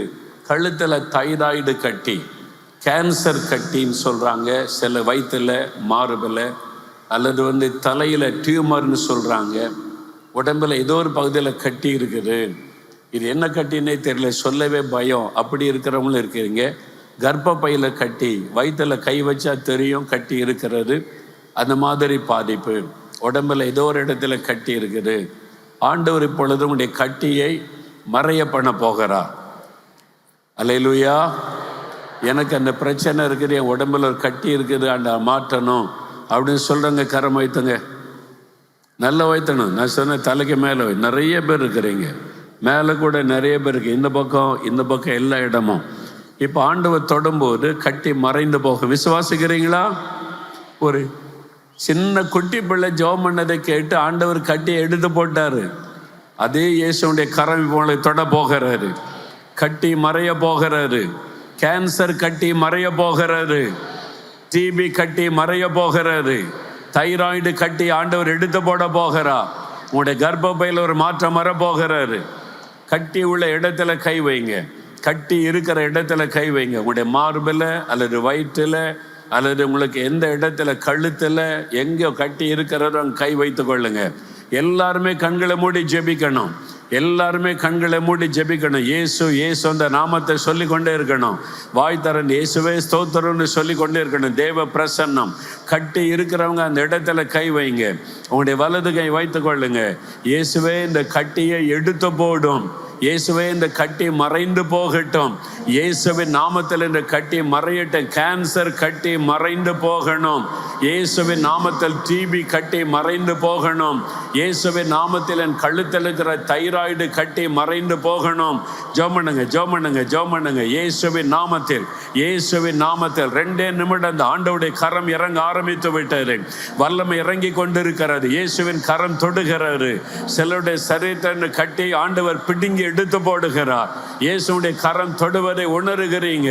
இயேசுவின் நாமத்தில் ஆண்டவரே கட்டிகள் மறைந்து போவதாக. இயேசுவின் நாமத்தில் கட்டிகள் மறைந்து போவதாக. மார்பில் இருக்கிற கட்டிகள் மறையட்டும் இயேசுவின் நாமத்தில். வயிற்றில் இருக்கிற கட்டிகள் மறையட்டும் இயேசுவின் நாமத்தில். கழுத்தில் இருக்கிற கட்டிகள் இயேசுவின் நாமத்தில் மறைந்து போகட்டும். ஆண்டவர் இந்த கட்டியை எடுத்து போடுவீராக. ஆண்டவர் இந்த கட்டியை எடுத்து போடுவீராக. கர்ப்பப்பையில் இருக்கிற கட்டி மறையட்டும் இயேசுவின் நாமத்தில். இயேசுவின் நாமத்தினாலே கட்டிகள் மறைந்து போவதாக. இயேசுவின் நாமத்தினாலே கட்டிகள் கரைந்து மறைந்து இல்லாமல் போவதாக. இயேசுவின் நாமத்தினாலே ஆண்டவர் இந்த கட்டியை எடுத்து போடுவீராக. அதை பிடுங்கி போடுவீராக. இயேசுவின் நாமத்தினாலே கட்டிகள் மறையட்டும். இயேசுவின் நாமத்தினாலே சுகம் உண்டாகட்டும். ஆண்டவருடைய தழும்புள்ள கரம் தொடுவதாக. உம்முடைய கரம் தொட்டு விட்டதற்காய் ஸ்தோத்திரம். சுகம் கொடுத்து விட்டதற்காய் ஸ்தோத்திரம். எல்லா வலதுகரம் வைத்தங்க. எல்லாரும் வலதுகரம். இயேசுவே ஸ்தோத்திரம் சொல்லுங்க. இயேசுவே ஸ்தோத்திரம். நல்லா துதிக்கணும். யாரும் அமைதியா இருக்கக்கூடாது. தேவ பிரசன்னம் இடம் முழுவதையும் சூழ்ந்திருக்கிறாரு. இயேசுவே நீ தொட்டதற்காய் ஸ்தோத்திரம். சுகம் கொடுத்து விட்டதற்காய் ஸ்தோத்திரம். கட்டியை மறைய பண்ணினதற்காய் ஸ்தோத்திரம். நல்ல ஆண்டவரை துதிங்க. ஹல்லேலூயா, ஹல்லேலூயா. கை கீழே போடுங்க. இப்போ சோதித்து பாருங்க. உங்களுடைய கழுத்தில் இந்த கட்டி மறைந்திருக்கிறது. மார்பில் இந்த கட்டி மறைந்திருக்கிறது. வயிற்று பகுதியில் இந்த கட்டி மறைந்திருக்கிறது. உங்களுடைய சரீரத்தை இந்த கட்டி ஆண்டவர் எடுத்து போட்டு இருக்கிறார். அவருடைய தொடுதலை உணர்ந்தீங்க. யாரோ ஒருவர் ஆண்டவரை கட்டியை பிடுங்கி எடுத்து போட்டதை உணர்ந்தீங்க. ஒரு மாற்றம் வந்திருக்கிறது. இப்போ சோதித்து பாருங்க. அந்த இடத்துல கையெல்லாம் வச்சு சோதித்து பாருங்க. உங்களுடைய வயிற்றில் எங்கே கை வச்சா அந்த கட்டி இங்கே போயிடும், அங்கே போயிடும். அப்படி வந்த சில சகோதரிமார் இருக்கிறீங்க. விடுதலை. இப்போ என்னை ஆண்டவர் தொட்டார். என் சரீரத்தில் கட்டி மறைந்து இருக்கிறாரு. இப்போ நான் சுகம் பெற்று விட்டேன் அப்படி சொல்கிறவங்க கரம் வைத்துங்க. கை வைத்துங்க. நல்லா வைத்து காண்பீங்க. தலைக்கு மேலே வைத்தணும். நிறைய பேர் ஆண்டவர் எனக்கு தெரியும். நிறைய பேர் இந்த பகுதியில் இங்கே கட்டி மறைஞ்சிருக்குது. என் உடம்புல இந்த கட்டி மறைஞ்சிருக்குது அப்படி சொல்கிறவங்க நிறைய பேர் இருக்கு. இந்த பக்கம் மேலே அங்கே இருக்க நல்லா கையை வைத்து காண்பீங்க. இயேசு என்னை தொட்டா. என் உடம்புல இந்த கட்டி மறைஞ்சிருக்குது. சீக்கிரம் முன்னுக்கு வாங்க. ஒரு 4-5 பேர் வேகமாக முன்னுக்கு வாங்க. ஆண்டவர் சுகமாக்கியிருக்க. வேகமாக வாங்க. குயிக்காக வாங்க. Thank you Lord. என் சரீரத்தில் இந்த கட்டி மறைஞ்சிருக்குது. இங்கே சில சகோதரிகள் கை வைத்தினீங்க. ஒரு பிரதர் கை வைத்தினீங்க. வாங்க. இயேசுவை மகிமைப்படுத்துவாங்க. யாராவது போகட்டும்னு நினைக்காதுங்க. பின்னால் இருக்கிறீங்க, மேலே இருக்கிறீங்க. இயேசு உங்களை குணமாக்கி இருக்கிறார். நீங்கள் வரணும். அவ்வளோ தூரம்னால் நடந்து வந்து இயேசுவை மகிமைப்படுத்தணும். சீக்கிரம் வாங்க. இன்னும் சிலர் இருக்கிறீங்க. கட்டி மறைஞ்சிருக்குது. என் உடம்புல இந்த கேன்சர் கட்டினாங்க மறைஞ்சிட்டு. டிபி கட்டி, தைராய்டு கட்டி, கழுத்திருந்த கட்டி மறைஞ்சிருக்குது. வேகமாக வாங்க. இந்த சாட்சியை கேட்போம். அதன் பிறகு எலும்புகளிலே பாதிக்கப்பட்டவங்க, வலிகள், எலும்பில் வலி, கழுத்தல வலி, கால் நடக்க முடியல, கையை பயன்படுத்த முடியல, வாத வியாதி, அதுக்காக அடுத்த நம்ம ஜெபிக்க போகிறோம். ஆண்டவர் உங்களை தொட்டு குணமாக ரெடியா இருங்க, ஜெபித்து கொண்டே இருங்க. நடக்க முடியாதவங்க, கைகளை பயன்படுத்த முடியாதவங்க, வாத வியாதியில பாதிக்கப்பட்டவங்க நடக்க போறீங்க. அடுத்து அதுக்கு தான் ஜெபிக்க போகிறோம். இந்த சாட்சிகளை கேட்போம். சொல்லுங்க. சில வருஷங்களாக வயிற்றில் ஒரு கட்டி இருந்திருக்கிறது. ஆண்டவர் இன்னைக்கு அந்த கட்டியை மறை செய்திருக்கிறார். உங்களுக்கு கை வச்சா தெரியுமா? தெரியுது. கட்டி இருக்கிறது தெரியும். அடிக்கடிக்கு ஒரு இடத்துல எங்கன்னா கை வச்சு அப்படியே உருண்டு ஓடிக்கிட்டே இருக்கும். உண்டு எங்கன்னா ஒரு இடத்துல போய் ரீசைட். இப்ப ஜெபிச்ச பிறகு அந்த கிளியரா கட்டி இல்ல, கை வச்சா வயிற்றுல அந்த கட்டி இருக்கிறது தெரியும். இந்த பக்கம் வச்சு அந்த பக்கம் வந்துடும். அந்த கட்டியை மறைய பண்ணிட்டார். ஆண்டவருக்கு நன்றி சொல்லுங்க. அல்லேலூயா. உங்களுக்கு எந்த ஊரு? அடையார். உங்க பேர் என்ன? Ramya. Ramya. God bless you, God bless you. போங்க. எவ்வளவு பெரிய அற்புதம் ஆண்டவர் செஞ்சிருக்கார். இடுப்பு பகுதியில் ஒரு கட்டி இயேசு இப்ப மறைய செய்திருக்கிறார். எனக்கு இந்த சைடில் ஒரு 10 நாளாகவே ஒரு கட்டிய மாதிரி இருந்தது. இந்த பக்கம் எனக்கு படுக்கவே முடியாது. அப்போ நான் புதன்கிழமை பண்ணி ஹாஸ்பிட்டலுக்கு போனேன். போயிட்டு சொன்னதுக்கு அவங்க ஸ்கேன் எழுதி கொடுத்தாங்க. ஸ்கேன் வந்து 11 மாதம் தான் எடுக்க முடியுமான்னாங்க. பிளட் டெஸ்ட்டுக்கு எனக்கு கொடுத்துருக்காங்க. பிளட் டெஸ்ட்டு என்னால் எடுக்க முடியல. இந்த கட்டி இருந்துச்சு. இப்போ ஜெபிக்கும் ஜெபிக்குள்ள நான் வந்து சிஸ்டர் என்ன சொல்லி பக்கத்தில் கை வச்சு ஜெபிங்கன்னா அவங்களும் ஜெபிச்சாங்க. எனக்கு இப்போ அந்த கட்டி அந்த கட்டி இல்லை, இந்த வலியும் இல்லை, கட்டியும் இல்லை, எல்லாம் கறந்துட்டுங்க. அல்லேலூயா. பக்கத்துல இருந்து யாரோ ஒரு கூட்டிட்டு வந்து அவங்களையும் ஜெபம் பண்ணி இருக்கிறாங்க. கர்த்தர் ஜெபத்தை கேட்டு குணமாக்கிட்டார். God bless you, God bless you. போங்க. 6 மாதங்களாக ஃபைப்ராய்டு கட்டினால பாதிக்கப்பட்டிருக்கிறாங்க. ஒரு வல்லமை இறங்கி தொட்டதை உணர்ந்திருக்கிறாங்க. நல்ல சுகம். வயிறு வந்து உப்பசமா இருந்துச்சு, அது குறைஞ்ச மாதிரி எனக்கு நல்லா ஃபீல் ஆகுது. வயிறும் வலி வித்தியாசம் தெரியுது. ஆமா. உங்களுக்கு கட்டி இருக்குன்னு யார் சொன்னாரு? டாக்டர் சொன்னாங்க. உங்களுக்கு கன்ஃபார்ம் பண்ணாங்க. ஸ்டார்டிங் ஸ்டேஜ்ல இருக்கு, குட்டியா இருக்கு அப்படின்னாங்க. வெயிட் அண்ட் வாட்ச்னு சொன்னாங்க. இப்போ ஜெபிக்கும் போது என்ன நடந்தது? எனக்கு வயிறு வந்து அப்படியே சர்ப்ரைஸ் ஆன மாதிரி இருந்துச்சு. ஒரு மாற்றம். ஆண்டவருடைய வல்லமை தொட்டுச்சு. ஒரு உபசம் இல்லாம நல்லா. ஆமென். எல்லாம் கறந்துட்டுங்க. ஆண்டவர் தொட்டு அந்த கட்டியை மறைய பண்ணி இருக்கிறார். God bless you, God bless you. 7 வருஷங்களாக மார்புல இருந்த கட்டியை கர்த்தர் மறைய செய்திருக்கிறார். 7 வருஷமா? 7 வருஷமாக மார்பகத்துல கட்டி இருந்தது. இப்போ போன வாரம் போயிருந்தேன். இன்னும் 2 கட்டி இந்த வலது பக்கத்துல இருக்குன்னு சொல்லி சொன்னாங்க. கண்ணை மூடி நீங்க ஜெபின்னு சொன்னோம். நான் ஜெபிச்ச கடவுள் என்ன தொட்டத்தை நான் உணர்ந்து என் உடம்புல இருந்து என் உடம்பு நம்ம வெயிட்டா இருக்க மாதிரி இருக்கும். மார்பை இப்போ வெயிட் குறைஞ்ச மாதிரி பலு எல்லாம் இறக்கி வச்சு எனக்கு இறக்கி வச்சுட்ட மாதிரி இருக்கு. என்ன கடவுள் தொட்டதை நான் உணர்ந்தேன். சோதிச்சு பார்த்தீங்க? கட்டி இல்ல. இல்ல. உங்க பேர் என்ன? பேர் கௌரி. கௌரி. கௌரி. கௌரி. எந்த ஊரு? பிரசவாகத்துல இருந்து. ஆண்டவருடைய கண்ணீரின் ஜெபத்தை கேட்டார், சுகமாக்கிட்டார் இயேசுவின் நாமத்தில். ஆமென். எல்லாம் கறந்துட்டு ஆண்டவருக்கு நன்றி சொல்லுங்க. ஆமென். God bless you. 6 வருஷங்களாக மார்பு பகுதியில கட்டி இயேசு மறைய செய்திருக்கிறார். 6 வருஷமா இருந்தது.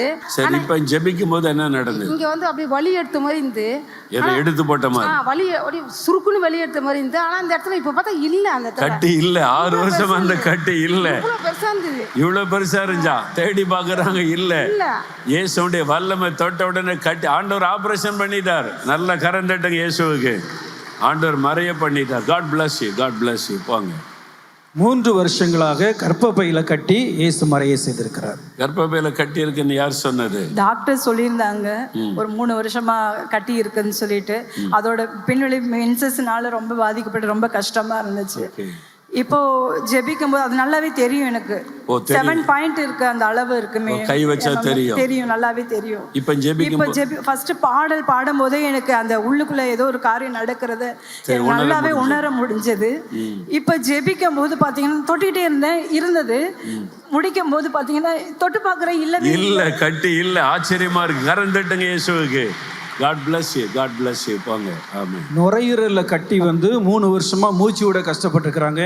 இயேசு குணமாக்கி இருக்கிறார். நுரையீரல்ல கட்டி டாக்டர் சொன்னாங்களா? ஆமா, பாண்டிச்சேரி ஜிக்மார்ல.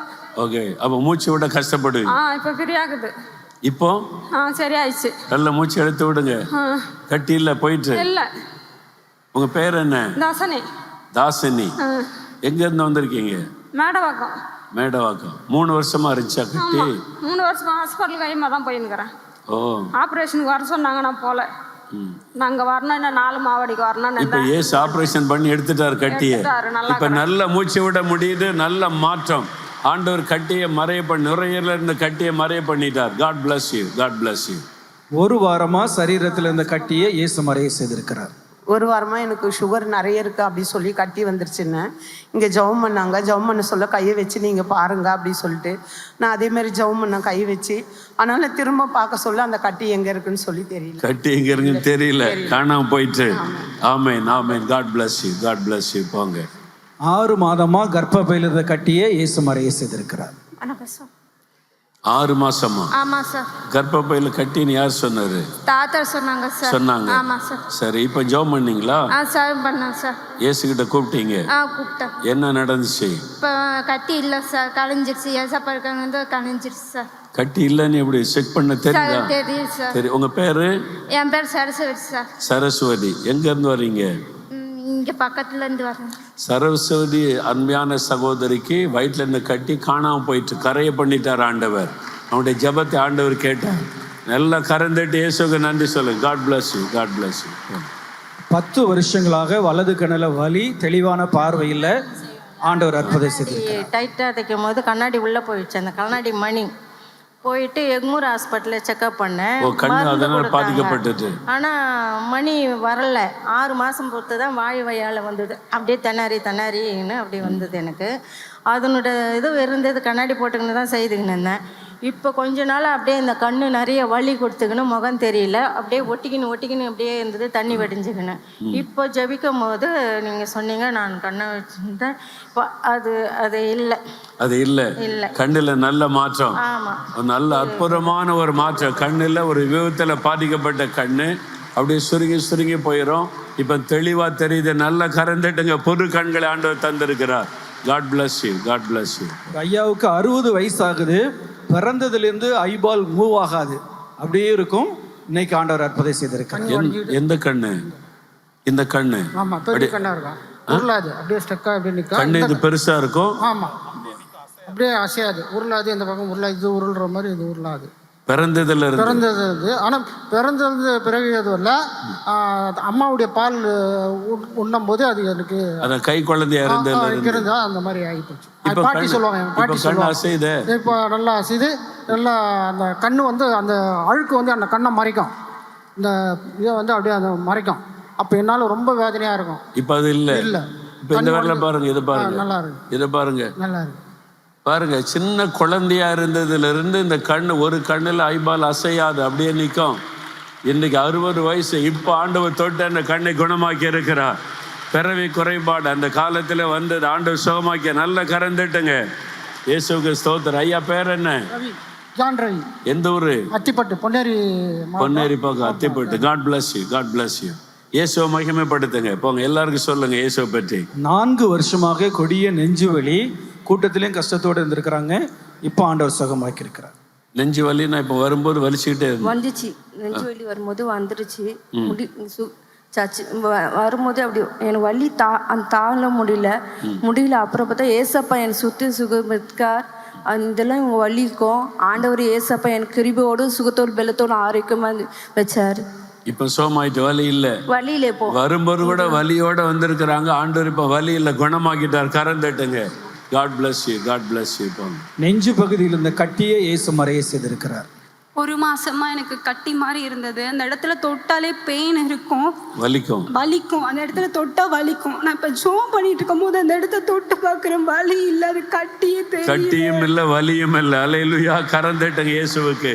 ஆமென். God bless you. God bless you. 3 வருஷமா கர்ப்பப்பையில் இருந்த கட்டியை இயேசு மறைய செய்திருக்கிறார். 3 வருஷமாக எனக்கு கட்டி அப்படியே இவ்வளோ பெருசு இருந்து வயிறு பூரா உருளும். போன வாரம் போய் ஸ்கேன் எடுக்க சொன்னாங்க. சரி, ஸ்கேன் எடுத்துகிட்டு வந்துட்டேன். இன்றைக்கி வர சொல்லியிருந்தாங்க, பெரிய ஸ்கேன் எடுக்கணும். அதனால் இன்றைக்கி 2-3 நாளாக ரொம்ப உருளல் அதிகமாக இருந்தது, வலிச்சிச்சு. ஆனால் இப்போ ஜெபம் பண்ணும்போது அந்த வயிறு வலிச்சிச்சு, இறங்குற மாதிரி இருந்துச்சு. ஒன்றுமே தெரியல. இப்போ தெரியல. கட்டி தெரியல. 3 வருஷமா இருந்தது. 3 வருஷமா இருந்தது. எவ்வளோ சைஸ்? இவ்வளோ பெருசு இருந்தது. இவ்வளோ பெரிய கட்டியா? வயிறு பூரா உருளும். எனக்கு பார்த்துட்டு அவங்களை வந்து வர சொல்லியிருக்காங்க, ஆப்ரேஷன் பண்ண. இப்ப கட்டியே இல்லைன்ற. அவங்க பேர் என்ன? அமுதா. எந்த ஊரு? ராணே நகர்ல, வடபழனில இருந்து வரேன். ஆமென். எல்லாம் கரந்தட்டி இயேசுவுக்கு நன்றி சொல்லுங்க. God bless you. God bless you. போங்க. 10 வருஷங்களாக கர்ப்பப்பையில் இருந்த கட்டி இயேசு மறை செய்திருக்கிறார். 10 வருஷமா? 10 வருஷமா. என் பையன் 7 வயசு இருக்கும்போது எவ்வளோ நாள் ஆஸ்பத்திரிக்கே போனேன். நான் ஆப்ரேஷன் பண்ண போய் திரும்பி ஓடேன்ட்டு பயந்துக்கிட்டு நான் பண்ணவே மாட்டேன் அப்படின்ட்டு. இன்னைக்கு பாரு, நான் நீங்கள் ஐயா நீங்கள் ஜெபம் பண்ண பார்த்தா எனக்கு அந்த கட்டியே இல்லை ஐயா, வழியே தெரியல எனக்கு. உங்க பேர் என்ன? அஞ்சலை. அஞ்சலை. எந்த ஊர்ல இருந்து வரீங்க? உளுந்தூர்பேட்டை. 10 வருஷமா கட்டி அவங்க ஆபரேஷன் பண்ண பயந்து ஓடி வந்துட்டாங்களாம். இப்போ இயேசு தொட்டு குணமாக்கிது, ஆபரேஷன் பண்ணி எடுத்துட்டார் ஆண்டவர். நல்லா கறந்துட்டுங்க. இயேசுவுக்கு ஸ்தோத்திரம். இயேசு உங்களை நேசிக்கிறாருமா. God bless you. போங்க கவனிங்க. இவ்வளோ பேருக்கு ஆண்டவர் அற்புதம், இன்னும் நிறைய அற்புதம் நடந்து எனக்கு தெரியும். முடிவில் நீங்கள் சாட்சி சொல்ல வாய்ப்பு கொடுப்போம். இப்போ நம்ம ஒரு காரியத்துக்கு ஜெபிக்க போகிறோம். எல்லாம் எழுந்து நிற்கிறீங்களா? எழுந்து நின்று ஒரு பல்லவியை பாடி ஜெபிக்க போகிறோம். எலும்புகள் அதுக்கு வாத வியாதிகள், நடக்க முடியாதவங்க, கைகளை பயன்படுத்த முடியாதவங்க, ஆத்தரைட்டிஸ், முடக்குவாதம், திமிர்வாதம், கால் நடக்க முடியல, முழங்கால் வலி, எலும்பில் பாதிப்பு, முதுகுத்தண்டில் வலி, கழுத்து எலும்பு பாதிப்பு, எல்லாத்துக்காக இப்போ ஜெபிக்க போகிறோம். எங்கே வலி இருக்கிறதோ அங்கே கரம் வைத்து ஜெபிக்க போகிறோம். நீங்கள் நடக்க முடியாதவங்களை கூட்டி கொண்டு வந்திருந்தா பக்கத்தில் உள்ளவங்க அவங்க மேலே கை வைத்து ஜெபிக்கணும். தம்பிமா நீங்கள் கவனமாக வாங்க. மற்றவங்க எங்கள் 2 பேர் தான் இருக்கிறீங்க. எண்ணெய் பூசி ஜெபிக்கணும். இப்போ ஆண்டவர் தொட போகிறார்.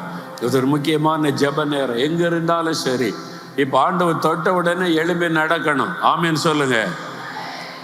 ஆமேன். கம்பு ஆளை பிடிச்சிட்டு நடந்தவங்க நீங்கள் தனியாக நடக்க போகிறீங்க, அல்லது கம்போட நடந்தவங்க கம்பு இல்லாமல் நடக்க போகிறீங்க, வீல் சேரில் இருக்கிறவங்க எழும்பி நடக்க போகிறீங்க. அதனால எல்லாரும் இப்போ ஜெபிக்க போகிறோம். எல்லாரும் கருத்தாக ஜெபிக்கணும். இங்கே நிறைய பேர் வியாதியஸ்தரை கூட்டிகிட்டு வந்திருக்கிறீங்க. நடக்க முடியாதவங்கள அவங்க மேலே கை வைத்து ஜெபிங்க. இவங்களை தள்ள சொல்லுங்க. ஆமேன் ஆமேன். கருத்தாக ஜெபிக்கணும். அப்படியே கருத்தாக ஜெபிக்கணும். இப்போ ஆண்டவருடைய வல்லமை இறங்க போகிறாரு. இயேசு தொட போகிறார். எல்லாரும் ஜெபிக்க போகிற. இயேசு தொட போகிறார். Thank you Jesus. நன்றி இயேசுவே, நன்றி இயேசுவே. ஆண்டவர் அப்படியே துதித்து பாடி ஜெபிக்கணும். பாடும்போது ஆண்டவருடைய வல்லமை தொட போகிறாரு. எல்லாம் ஜெபத்தோடு காணப்படணும். இயேசு இயேசு இயேசு அந்த நாமத்தை சொல்லி. ஆமென். நன்றி இயேசுவே, நன்றி இயேசுவே, நன்றி இயேசுவே, நன்றி இயேசுவே, நன்றி இயேசுவே, நன்றி இயேசுவே, நன்றி இயேசுவே, நன்றி இயேசுவே.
ஜெபிக்கலாம். பின்னால் இருக்கிறவங்க எல்லாம் கரம் உயர்த்துங்க. முன்னால் நிறைய பேர் நடக்க முடியாதவங்கள வந்திருக்கிறாங்க. இப்போ எல்லாருக்காக ஜெபிக்க போகிறோம். வலியோடு இருக்கிறவங்க வலி உள்ள இடத்துல கை வைங்க. கழுத்தை எலும்பு, முதுகை எலும்பு, எங்கெங்கே வலி இருக்கிறத கை வைத்து கொள்ளுங்க. நடக்க முடியாத கால்கள், அந்த கால்களை ஆண்டவர் தொடும்படி கூட வந்தவங்க ஜெபிக்க போறீங்க. கட்டுகளை அறுக்கப்பட போகிறாரு. இயேசு அற்புதங்களை செய்கிற ஆண்டவர். Jesus is a miracle worker. அவர் அற்புதங்களை செய்கிறவர். விசுவாசித்து ஜெபிக்கும் பொழுது அற்புதங்களை காண்பீங்க. நடக்க முடியாதவங்க ஆண்டவர் தொட்ட உடனே எழும்பி நடக்கணும். இயேசு தொட்டதை உணர்ந்த உடனே எழும்பி நடக்கணும். நீங்க அப்படியே முதல்ல ஜெபம் பண்ணுங்க. இயேசுவே என்னை தொடும், இயேசுவே என்னை தொடும், இயேசுவின் நாமத்தில் சுகம் உண்டாகட்டும். கட்டுகள் அறுக்கப்படுகிறாரு. சாத்தான் கொண்டு வந்திருக்கிற பலவீனத்தின் கட்டுகள், கால்களை கட்டி வைத்திருக்கிற சாத்தானுடைய கட்டுகள் இயேசுவின் நாமத்தில் அறுக்கப்படுவதாக. நசரேனாகிய இயேசுவின் நாமத்தில் எழும்பி நடன்னு சொன்னீங்களே ஆண்டவரே, எழும்பி நடன்னு சொன்னீங்களே. இன்றைக்கு நீர் அற்புதங்களின் தேவன் என்பதை விளங்க பண்ணும் இயேசுவின் நாமத்தினாலே எழும்பி நடக்க பண்ணுவீராக. கால்களை பலப்படுத்துவீராக. கால்களுக்குள்ளே வல்லமை இறங்குவதாக. அந்த எலும்புகளுக்குள்ளே சுகம் உண்டாவதாக. சாத்தானுடைய கட்டுகள் அறுக்கப்படுவதாக. பொருளாத சாத்தானுடைய கட்டுகள் அறுக்கப்படுவதாக. கால்களை கட்டி வைத்திருக்கிற ஆவிகள் இயேசுவின் நாமத்தில் விலகுவதாக. கால்களுக்குள்ளே வல்லமை இறங்குவதாக. எழும்பி நடப்பார்களாக. எலும்புகளை தொடுவீராக. நம்முடைய வல்லமை இறங்கட்டும் இயேசுவின் நாமத்தில். வல்லமை இறங்கட்டும் இயேசுவின் நாமத்தில். எலும்புகளில் சுகம் உண்டாவதாக. வலிகள் எல்லாம் விலகுவதாக. ஆண்டவரே, முதுகு தண்டிலே காணப்படுகிற வலிகள் விலகட்டும். ஆண்டவரே, முதுகிலே காணப்படுகிற வலிகள், இடுப்பை எலும்பிலே காணப்படுகிற வலிகள் விலகட்டும். இப்பொழுதே கால்களை தொடுவீராக. இயேசுவின் நாமத்தினாலே கால்கள் பலன் கொள்ளுவதாக. இயேசுவின் நாமத்தினாலே கால்களிலே ஜீவன் வருவதாக. இயேசுவின் நாமத்தினாலே எழும்பி நடப்பார்களாக. இயேசுவின் நாமத்தினாலே பலவீனத்தின் கட்டுகள் அறுக்கப்படுவதாக. இயேசுவின் நாமத்தினாலே அற்புத சுகம் உண்டாவதாக. வல்லமை தொடுகிறதற்காக நன்றி, தொடுகிறதற்காக நன்றி.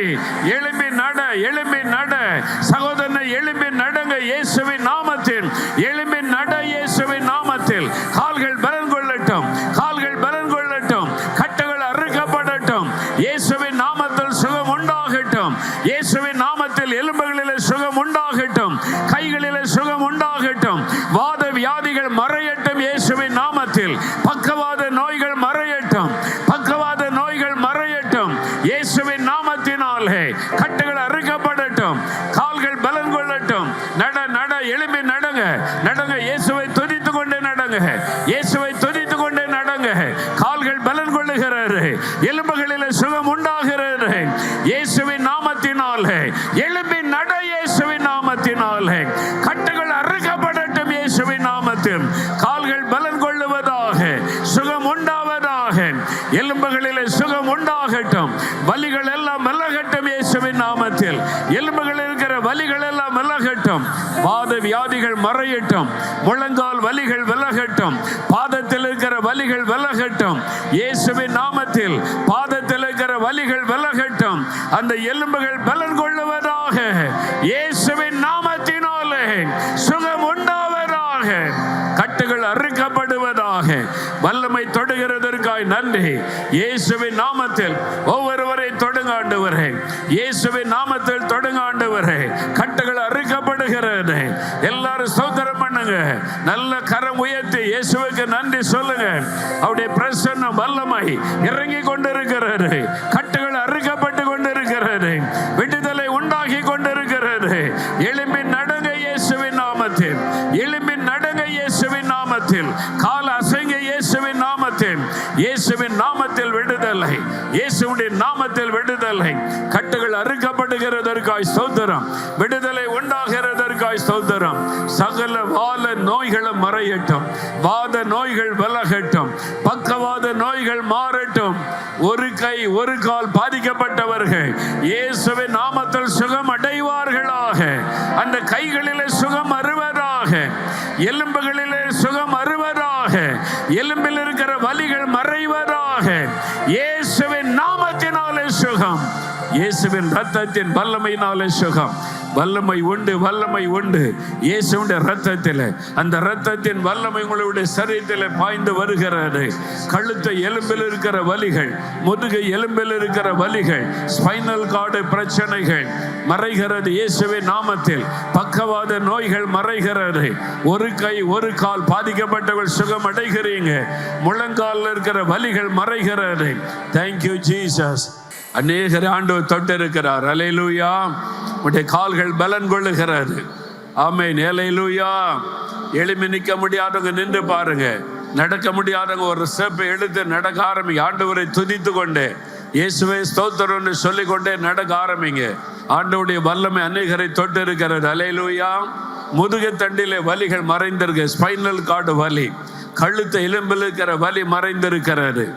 யாருடைய துணை இல்லாம நடக்க முடியாது. இப்ப நீங்க தனியா நடக்க முடியும். நடந்து பாருங்க, ஆண்டவர் விடுதலை கொடுத்திருக்கிறார். அல்லேலூயா.